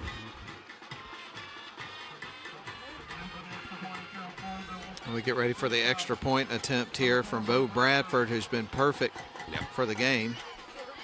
Really good execution from the sideline warning. Okay. Sideline warning, okay. All right. Touchdown will count. 52 yards. And here is the kick on the way, and that one is just right through. Their execution on the extra points has been phenomenal. Rock solid. 7 for 7. And if there was a line on the game, you should have taken the over. Lots of points tonight. Lots of points. 70 to be exact so far between the two teams. So your score now is 49-21 after both teams are able to score on their first drive of the second half of the football game. So the Darlington Tigers about to get the ball back, and we've only played 4 minutes and 4 seconds here of this third quarter. We've already seen two scores. Yeah, and different, totally different varieties of offensive drives. One was, how many plays was that first Darlington drive? 6? I had 6. Yeah, 6 or more, and then you turn around and Whitefield scores in one play. All right, so we get ready for Liam O'Halloran to kick it away here. You've enjoyed saying O'Halloran. And here comes the kick. That's going to be another squib up the middle right to Parton. Has trouble, has to fall on top of it. Good heads-up play there to just preserve the ball, and that's at the 27-yard line. And that is where the Tigers offense will take over for their second possession of the second half. And just keep clawing. And for the folks on the radio tonight, I failed to mention at the beginning of the game that Darlington is in their purple breeches with white jerseys with purple letters and numbers, and they've got the beautiful trademark purple paw on the sides of the helmet. Good-looking uniforms. Yeah, absolutely. And they get ready to go to the line of scrimmage with 1st and 10. Tigers are going to start at their own 27-yard line for this drive. Got to have a wide receiver on the far side. That's Trey Moore. And Duggan takes the snap. He's going to fake the handoff. They go with the pitch, get it to Brooke Temple, and he gets tripped up at about the 30-yard line. So able to pick up maybe a few yards on that play before they brought him down. And if you're the defense coordinator for the opposite team, whenever that young man's got the ball in his hands, you're holding your breath a little bit because he can get a little bit of room to run. He can break a big one for sure. Absolutely. And once again, the officials trying to iron something out. It must have been a penalty of some kind. I did not see the signal. Unsportsmanlike conduct on the defense. That's a free 15 yards. So both the Darlington drives this half have been aided by one, a 15-yard face mask, and now a 15-yard unsportsmanlike.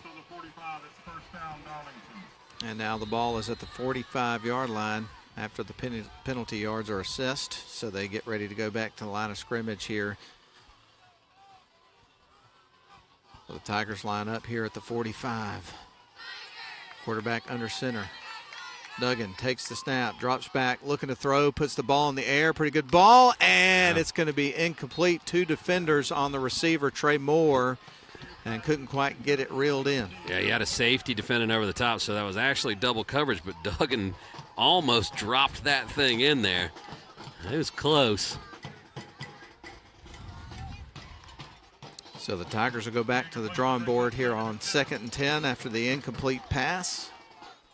Going to bring in Ethan Height here for this particular package. He goes out to the huddle with the Tigers, and then we'll get ready to come back to the line of scrimmage. All right, Duggan under center. Ready to take the snap here out of their base formation on 2nd and 10.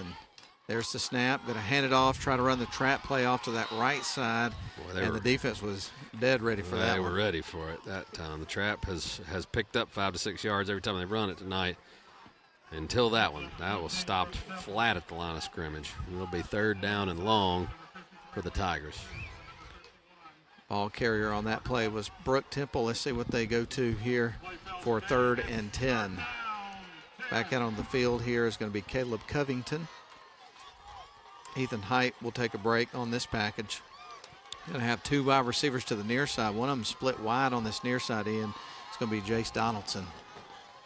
Certainly something to keep an eye on here on 3rd and 10. There's the snap. Dropping back is Duggan. He's looking Donaldson's way. Puts it in the air. Connects. Gets the 1st down. And he is going to be brought down at about the 43-yard line. What a play. Yeah, I mean, like you said, somebody you should certainly keep an eye on. Yet he just keeps making plays. You know the defense, they know he's going to be the primary target a lot. But Donaldson just executed, ran a great route there. Went up and got the ball. Went up and got the ball on the 1st down. And so Duggan rolls up in her center here for 1st and 10 from the 42 in Whitefield Academy territory. Takes the snap, turns, going to give it to Matias Selle, who gets a head full of steam and a chunk of about 6 yards. Selle just driving those legs, bulldozing the defender as he came in to tackle him. Gets him 7 yards on that carry. So that brings him down to about the 34-yard line and brings up a 2nd and short here for the Darlington Tigers. Are putting together a really nice drive here with 5:39 left to go in the 3rd quarter, trailing 49-21. So the Tigers need a lot of points, and time is dwindling here in the 3rd quarter. Levi under center. He's ready to take the snap. He turns, hands it off to Selle. And he is able to carry the pile for another 1st down. Another hard run, Ian. Absolutely.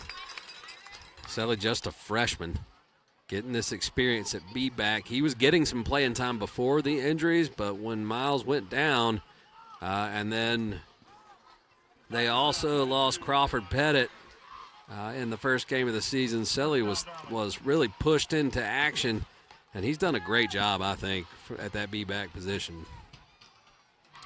Got the ball right to the 30-yard line.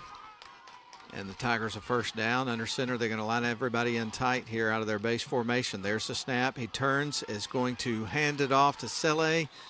And it looked like I thought Levi was about to try to pull the ball. He did not. But and it was probably a good decision that he didn't, because the defender had already made contact. That was William Dukes that kind of blew that play up.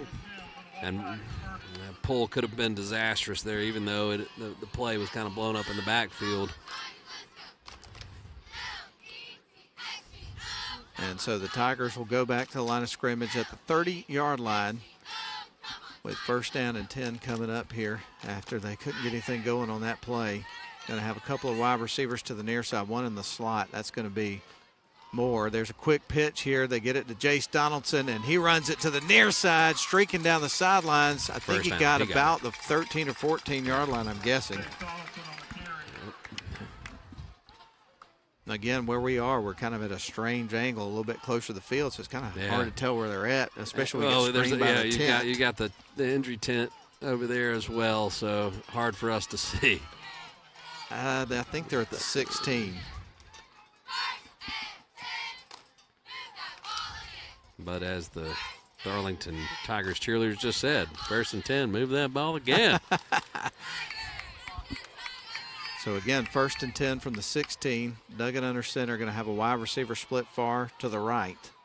Duggan ready to take the snap. He turns, and he's going to hold the ball and run, and he gets to about the 10-yard line before they haul him in. So that's a pickup of about 6. Nice run there by Duggan.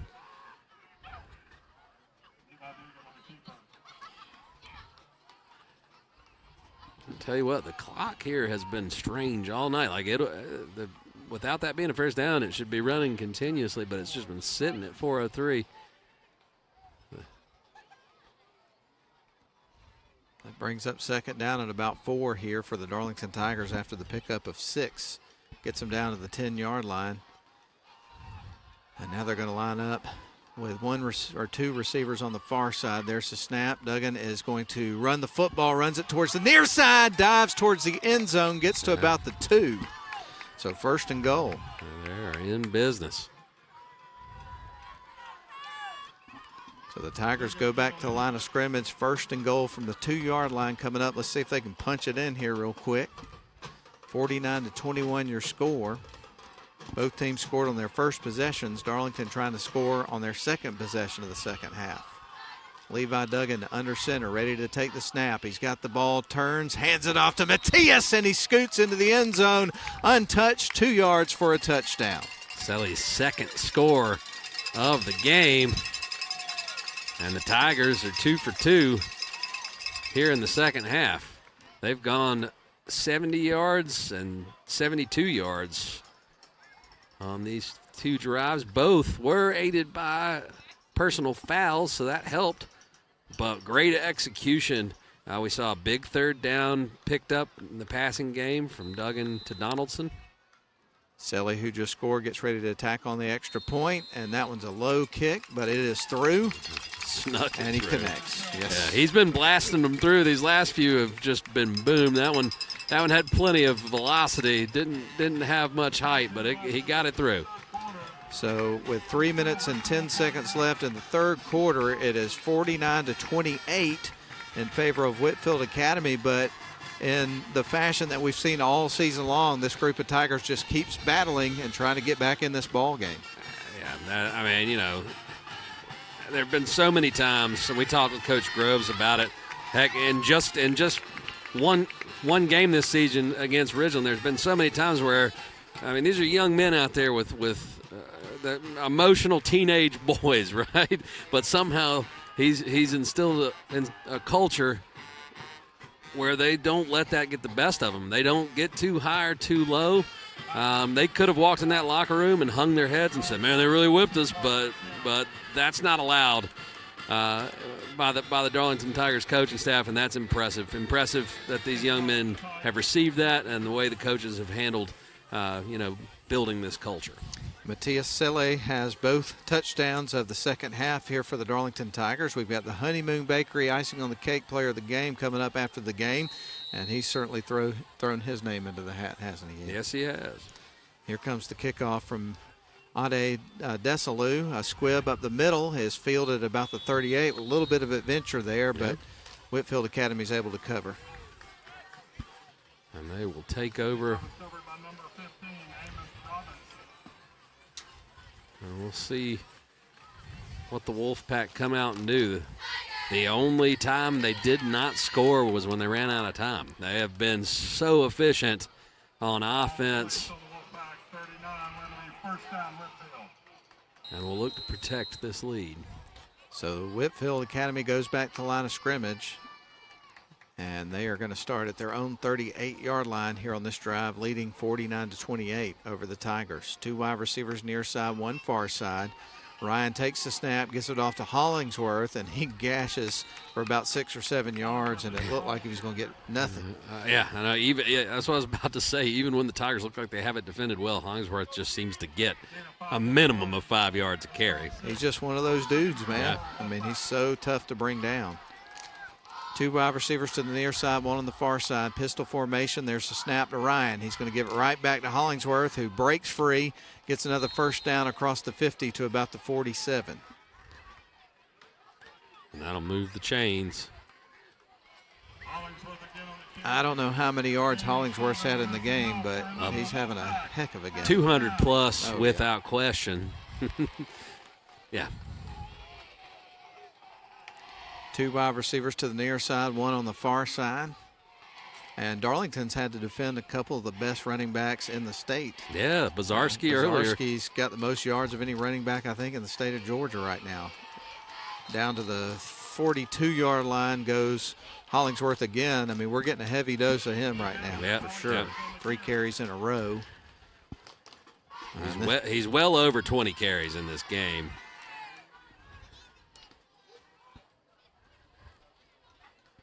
.149, and right now, Whitefield Academy trying to eat a little bit of the clock, running the ball, being a little bit more deliberate between snaps. Take a little bit more time. They were running some quick tempo in parts of the first half of the game. There's the snap, going to hand it off, go right back to Hollingsworth, 4th carry of the drive, and he carries the pile all the way inside the 35 to about the 33. Another first down for Hollingsworth. And Hollingsworth, I mean, you also have to speak to this kid's stamina. I mean, they have ridden him like a prize horse, and he just seems to get better with every carry. And so Landon Ryan ready to take the snap with Hollingsworth right behind him in the pistol. They're going to go right back to Hollingsworth, 5th carry in a row, and they stop him at 30. He only got 2 yards that time. That's exactly right. Stopped him about the 31-yard line. That was Ty Wood responsible for the stop there for the Tigers. Going to have a receiver to the near side, 1 on the far side. Ryan with Hollingsworth, a couple of steps behind him in the backfield. We've got 49 ticks left on the clock here in the 3rd quarter, so we're almost down to the 4th quarter of this one. There's the snap, going to hand it off to Hollingsworth again, bounces around in the backfield, and then gets up for about, I don't know, maybe 5 yards. It's going to set up a 3rd down and about 2, long 2. And they're going to let that. They're going to let that run out the 3rd quarter. All right, folks. Well, it is going to be 49-28 going into the 4th quarter between your Darlington Tigers and Whitefield Academy. Whitefield Academy again up in the ball game, 49-28. Let's take a 1-minute timeout. We'll be back for the final quarter of the football game. Coosa Steel is a family-owned full-line steel service center located in Rome, Georgia. Since 1972, we've been working to make our customers more efficient by providing steel product supply and processing all in one place. We are proud to provide a large range of products, including hot-rolled and cold-finished steel, stainless steel, galvanized steel, aluminum, and alloys. Our capabilities enable us to assemble and process steel orders within days, shortening your lead time. Coosa Steel. Steel for your project.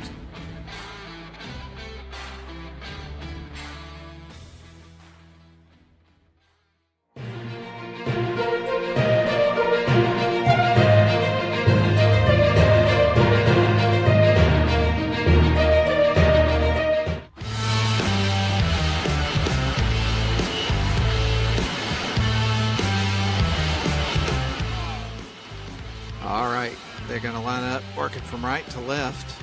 And this is the Whitefield Academy Wolfpack, who has run Hollingsworth on every play of this drive here.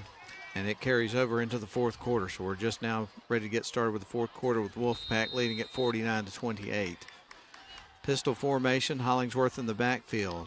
Wide receiver on each side of the formation, and we watch Whitefield continue to try to eat as much clock as possible here.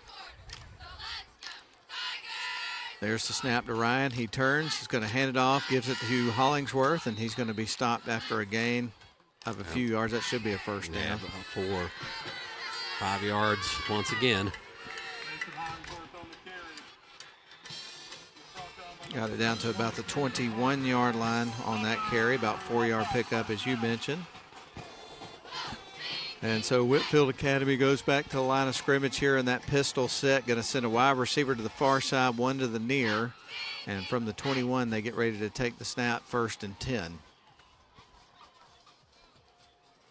And here's the snap to Ryan. He turns, gives it right back to Hollingsworth. And he's going to be reeled in pretty quickly that time, so I don't think he got anything there. Nope, no, that was great defense there. Able to get to him before he could get upfield. They have run, I think, 8 plays on this drive. All of them runs with Hollingsworth. That brings up 2nd and 8 after he was able to pick up 2 yards and get the ball to the 19-yard line. So a couple of tough yards there for Hollingsworth that time because the defense stood extra tall. Going to have a wide receiver on each side, pistol formation as Ryan gets ready to take the snap. He's got the ball, turns, fires a pass to the far side of the field, and did that hit the ground or did it catch bounced it? Yeah, I thought it did too. 100%. So incomplete pass. I'm watching the replay on the live stream here. Maybe I'm wrong. He got his hands under that. All right, I'll eat my words. He got his hands on it. It bounced off the bottom of his arm. It did. The ball did move, but his arm stayed under it. And so the ball's at the 14-yard line. That's going to bring up 3rd down and short. There's the snap. Going to turn, hand it off to Hollingsworth. He is through the line of scrimmage, gets the 1st down. That sets up a 1st down here for the Wolfpack. I'm trying to figure out where it looks like it's just, inside the 10, so it's 1st and goal. Yeah. Another carry for Hollingsworth. What are we going to get here, Ian? There's the snap. They're going back to Hollingsworth. He stays up and rolls down to about the 5-yard line.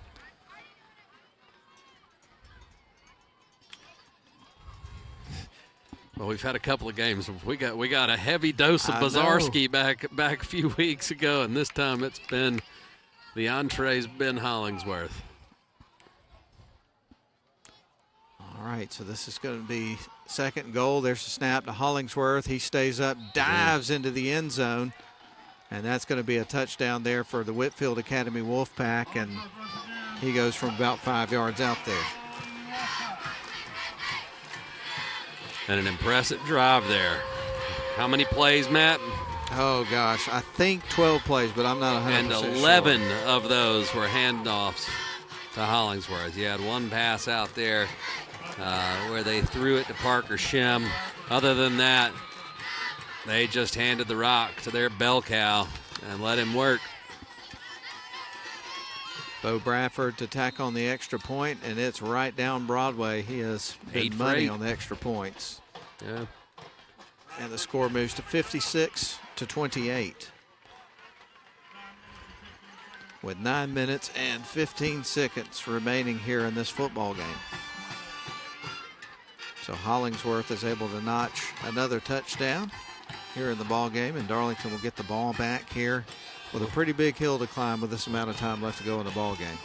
Is it a safe bet we'll be reading his name in the Georgia High School Football Daily? Oh, there's no question about that. He was in it this week, and no doubt he'll be in it again. And just excellent football player, man. No question about that. Everybody knew that going into this football game. Talked about it a lot on the pregame show, and he shows why he's talked about a lot tonight. Yeah, absolutely. Sure.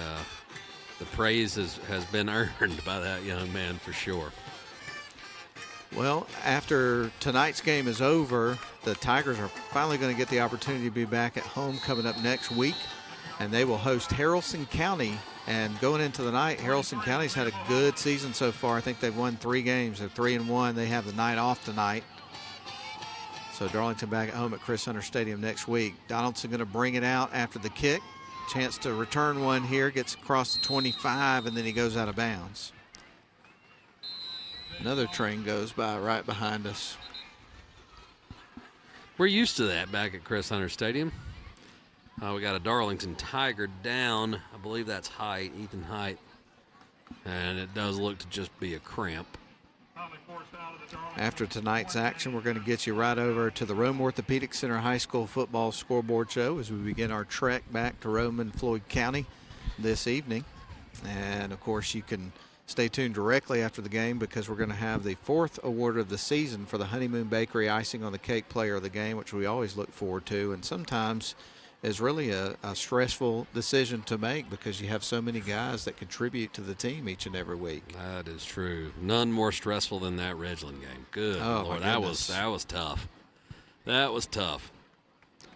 You know, the Tigers this year hit the injury bug early in the season, the first game, and that has been a situation where the injuries have just really piled up for them throughout the first several games of the season. So hopefully by the time they get back into, their region schedule coming up next week, maybe they'll get a couple more guys back here and there. But we'll see. It has been brutal and just bad luck. I mean, these kids are physically ready to go out there, but football's a violent game, and you went from the filthy 40 to the tenacious 20 real quick. Mm-hmm. Let's hope we can get back up in the 30s here in these next few weeks.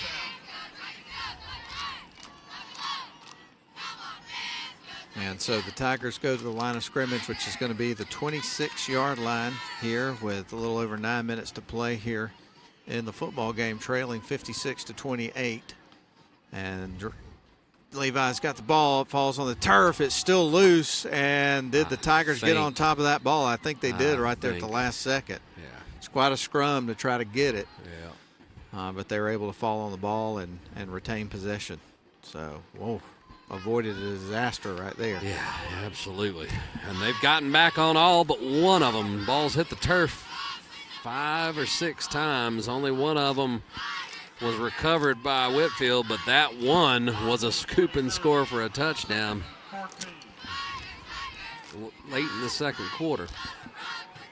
But they lost about 5 yards there, so that's going to back them up to the 21-yard line as they get ready to take the snap here. Duggan takes the ball. He drops back, looking to throw, puts the ball in the air, and that was nearly intercepted. And I saw one of those balls get bopped around. It's been messing with me all day. Is that a flag coming in? It has been messing with me all night because the mini balls are yellow and they keep flying around behind the play. So I've been faked out about 15 times tonight. And that was, getting bounced around right around where the play was happening. So that was a little bit confusing for a second there, but we'll roll with it. All right, clock stopped with 8:11, 3rd and long here for the Tigers. Ball at the 21-yard line. Got to have a wide receiver to the near side. Duggan takes the snap. He drops back, looking to throw, puts the ball in the air, chasing it down as Brooke Temple stays up across the 45 to about the 47 and gets a first down. What a play. Temple took a shot right in the he's coming up a little gimpy on the hamstring, but that was a dime. An absolute. That was the same play they ran to Donaldson, the play action. But, I mean, you had to drop that in the perfect spot and a basket catch by Temple. Beautiful play there for the Tigers. My goodness. I know it's been a tough night, but there's been a lot of good for the Tigers offense as well. We've seen some great execution in the passing game. All right, the Tigers at the line of scrimmage, 1st and 10, almost at midfield with it at the 47. There's the snap, going to pitch it left, getting it to Donaldson. Nice stiff arm there, stays up, and he scampers out of bounds at the 50. So not a big pickup there. Stayed on his feet, thought he'd get in space there for a second, but nothing opened up. And I know that didn't gain any yardage or much, but one of the most impressive things about Donaldson is how he can stop and start and accelerate the way he does, because he had guys all over him 5 yards behind the line of scrimmage, but he's able to kind of pause and then turn the jets right back on to make those guys miss. Such a talented athlete and a key player for the Tigers. Tigers have got 2nd down and 10 after no gain on the play. In base formation, everybody in tight. There's the snap. They're going to run it with Donaldson towards the near side. What a nifty spin move, but the defense is able to haul him in before he got the Jets going. But what a move, man. Yeah, absolutely. That was the trap play.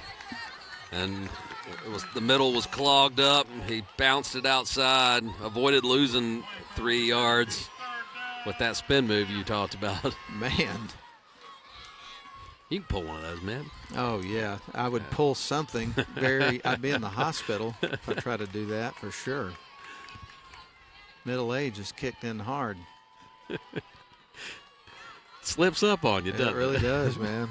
I'll pull something just waking up and trying to walk to the bathroom. Here's the snap. Levi Duggan is going to pitch, gets it to Donaldson, finds a little bit of room that time, stays up across the 50 to about the 48. It went out of bounds. Darlington will undoubtedly go for it here. You got nothing to lose with 6 minutes. Trailing by 28.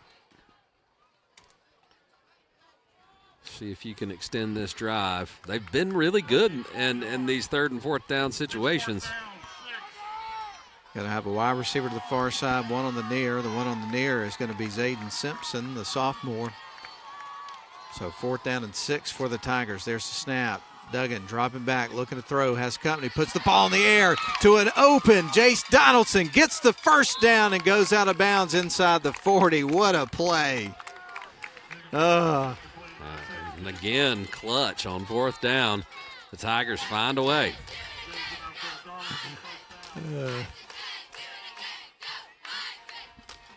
I just got a text message from Clay. He said, dude, you're still too young to be pulling stuff, getting up to go to the bathroom. Okay, you're right. Is he texting you from the studio? I said it for a fact, Is he texting you from the studio? I'm pretty sure he is. Yeah. Behave yourself over there, Clay.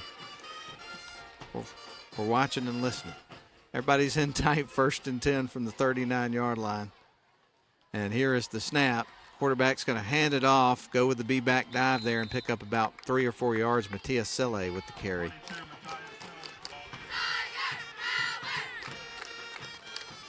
Dive play working for the Tigers.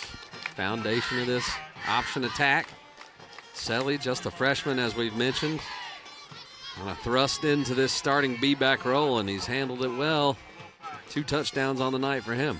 Score is 56-28. If you're listening on the radio, wondering what the score is right now, 5:40 left to go in the ball game. Tigers on the move here. 2nd down and 6 coming up from the 35, and they're going to hand it off and go up the middle with it again and get down to about the 31-yard line before Selle is hauled in. Another hard run from that young man. Staying ahead of the chains here on this series of downs. It'll be 3rd and short. Again, undoubtedly in 4-down territory the rest of the way. You want to take the positives from this game. All right, 3rd and short for the Tigers from the 31 on the Wolfpack side of the field.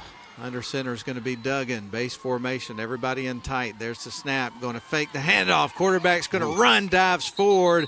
Ball came out. He was down. He was down before it did, so he's going to be inside the 30. It'll be a first down. Should be a first down. Yeah. So they're moving the chains. Duggan pulls there, cuts inside. They took his legs out from under him, but the ground absolutely caused the fumble.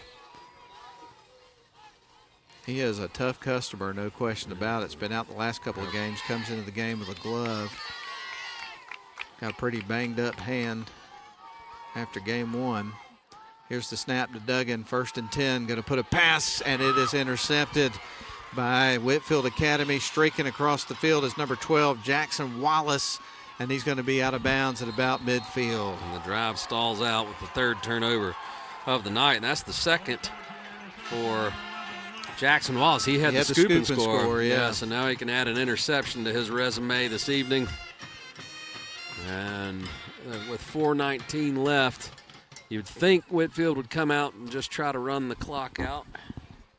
And you got a heavy dose of Hollingsworth on the previous drive running the ball. Do you risk him with a 28-point lead? I think we may see Robinson come back into the game, and there he is. Yeah, we're going to get we're getting the backup quarterback too. So smart play here.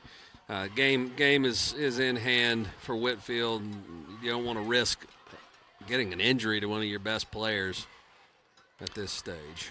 Ian Kelly is the aforementioned backup quarterback. He is a junior this year. Well named. Yes, there you go, man. Wide receiver on each side. In the backfield is Robinson. He's had a couple of good carries in the game. And there is the snap. They're going to Robinson. He's going to run the football. Gets it across midfield. Carries the pile all the way to the 45. Let's see where they spot the ball. But that was a hard run right there for Robinson. Yeah, impressive. Driving the legs. So I'll be really interested to see the final stat line on Hollingsworth when we get our emails on Monday. Pretty incredible for sure.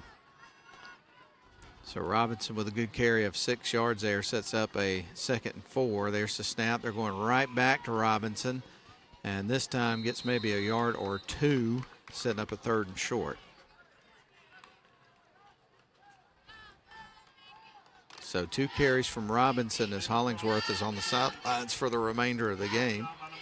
And Robinson had a touchdown in the first half too, didn't he, I think? Yes, I believe you're correct. He got into the end zone once. I can back up my notes. There's been so much scoring in this game, it's hard to keep up with what all has gone on, really, for both teams. I'm not sure. I think he got in at one point. I may be mistaken. I don't have him in there. But anyway, here is the snap to Kelly. He takes the ball, gives it off to Robinson, tries to spin around, or gets spun around would be the better way to describe it, at about the 40-yard line. That sets up a 4th and 1. And they may just go for it here. This is kind of no man's land. If they can get the first down, they'd pretty much be able to run out the rest of this clock. As I imagine they'll take this play clock down so they don't have to snap it until there's close to 2 minutes and 10 seconds left. 2 wide receivers on the far side, 1 on the near side here for Whitefield Academy, who's working from right to left, up 56-28 with 2 minutes and 25 seconds left to go in the ball game. Backup quarterback Kelly in, ready to take the snap with Robinson to his left. He's going to give the ball, try to stretch it out to the edge, and buddy, what a great tackle there from the Tigers. Mazzo. Yeah, Jayden Mazzo with the tackle. And they get the stop, so the Tigers will get the ball back with 2:11 left to play. So a turnover on downs there for Whitefield Academy. Darlington will have one more crack at it on offense here. And again, Ian, it's been a tough game. 56-28 is your current score, but there have been lots of bright spots in the game. You can get a couple of guys back the way these guys are playing. I mean, this team's going to win some games this year for sure. This is a really good team they're playing. There's things to clean up on offense. The turnovers and the ball security are something that will drive this coaching staff crazy. We're familiar with these guys. We promise they are preaching it and working on it tirelessly in practice, and will continue to do so. You don't want to turn the ball over, so that'll be something they'll continue to try to clean up. But there's some positives here. Duggan coming back into the lineup.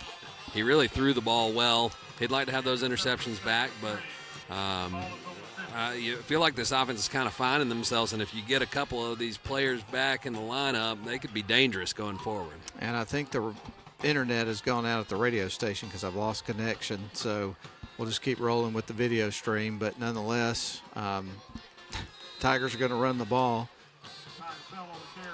It's always an adventure when you're dealing with electronics and internet connections and all that kind of stuff going on. But absolutely, we'll have the Honeymoon Bakery icing on the cake player of the game coming up at the end of tonight's action, followed by the Rome Orthopedic Center High School football scoreboard show. Hopefully they can get the internet back up and running at the radio station, but we've lost it for now. But anyway, this is going to bring up 3rd down here for the Tigers as they get ready to run a play here under center. Quarterback Duggan takes the snap, puts the ball in the air, and that's going to be incomplete over the head of Caleb Covington, the intended wide receiver, setting up 4th down. Still taking shots. Love it. Love the aggressive nature. And play to the final whistle.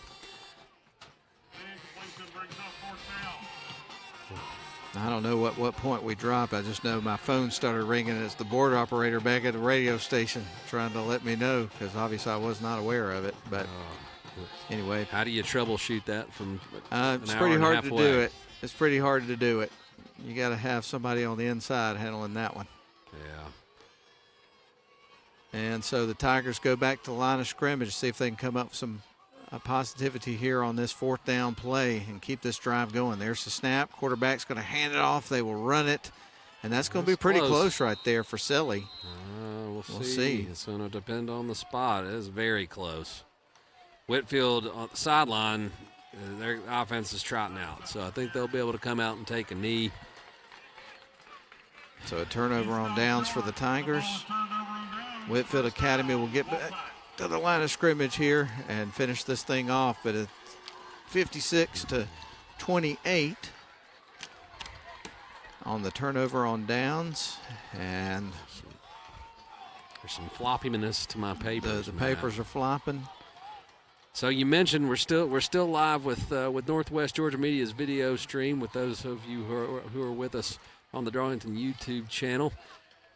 We hadn't had a chance to mention the staff tonight for the video stream. Do you have that? Well, right next to us, we've got Caleb Bice. Hang on, we'll get that for you, man. I'm a little distracted because my phone is ringing from the radio station. There's nothing I can do about it. And now Whitefield Academy is getting ready to take a knee and finish this game off here, Ian. Yep. They take the knee. The clock is running out. And they still have to snap it one more time. And that'll put a wrap on it. Yes, sir. So that was Ryan again, takes the snap. Sorry, I'm a little distracted, folks. Got a lot going on over here, and that is the end of the football game. 56-28 is your final score. We're going to send it back to the studio for a 3-minute timeout or 2-minute timeout. We'll come back and have the Honeymoon Bakery icing on the cake player of the game. Wrap things up here from Whitefield Academy in Mableton, Georgia. Back in 2.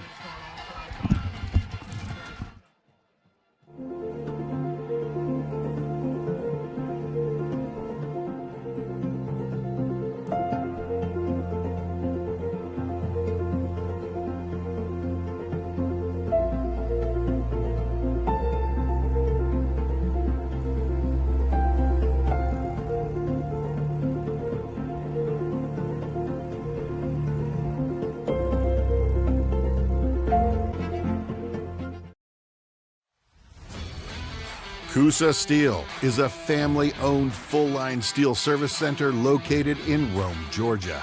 Since 1972, we've been working to make our customers more efficient by providing steel product supply and processing all in one place. We are proud to provide a large range of products, including hot-rolled and cold-finished steel, stainless steel, galvanized steel, aluminum, and alloys. Our capabilities enable us to assemble and process steel orders within days, shortening your lead time. Coosa Steel. Steel for your project.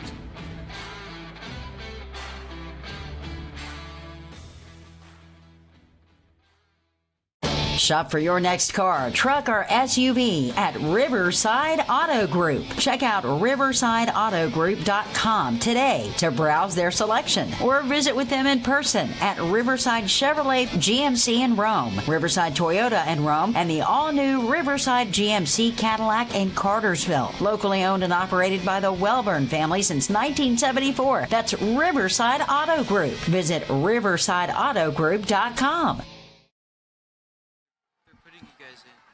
Okay.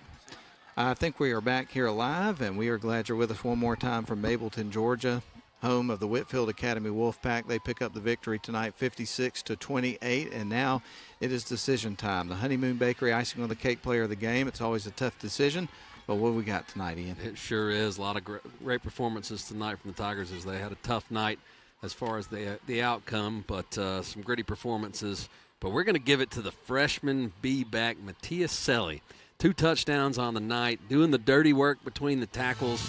Every time, no matter what, if you're playing B-back, you're getting smacked up the middle, whether you get the ball or not. So he did the dirty work with and without the ball, got to the end zone twice. Matthias Selly is our Honeymoon Bakery icing on the cake player of the game. Congratulations, Matthias, and that's going to put a wrap on our broadcast tonight.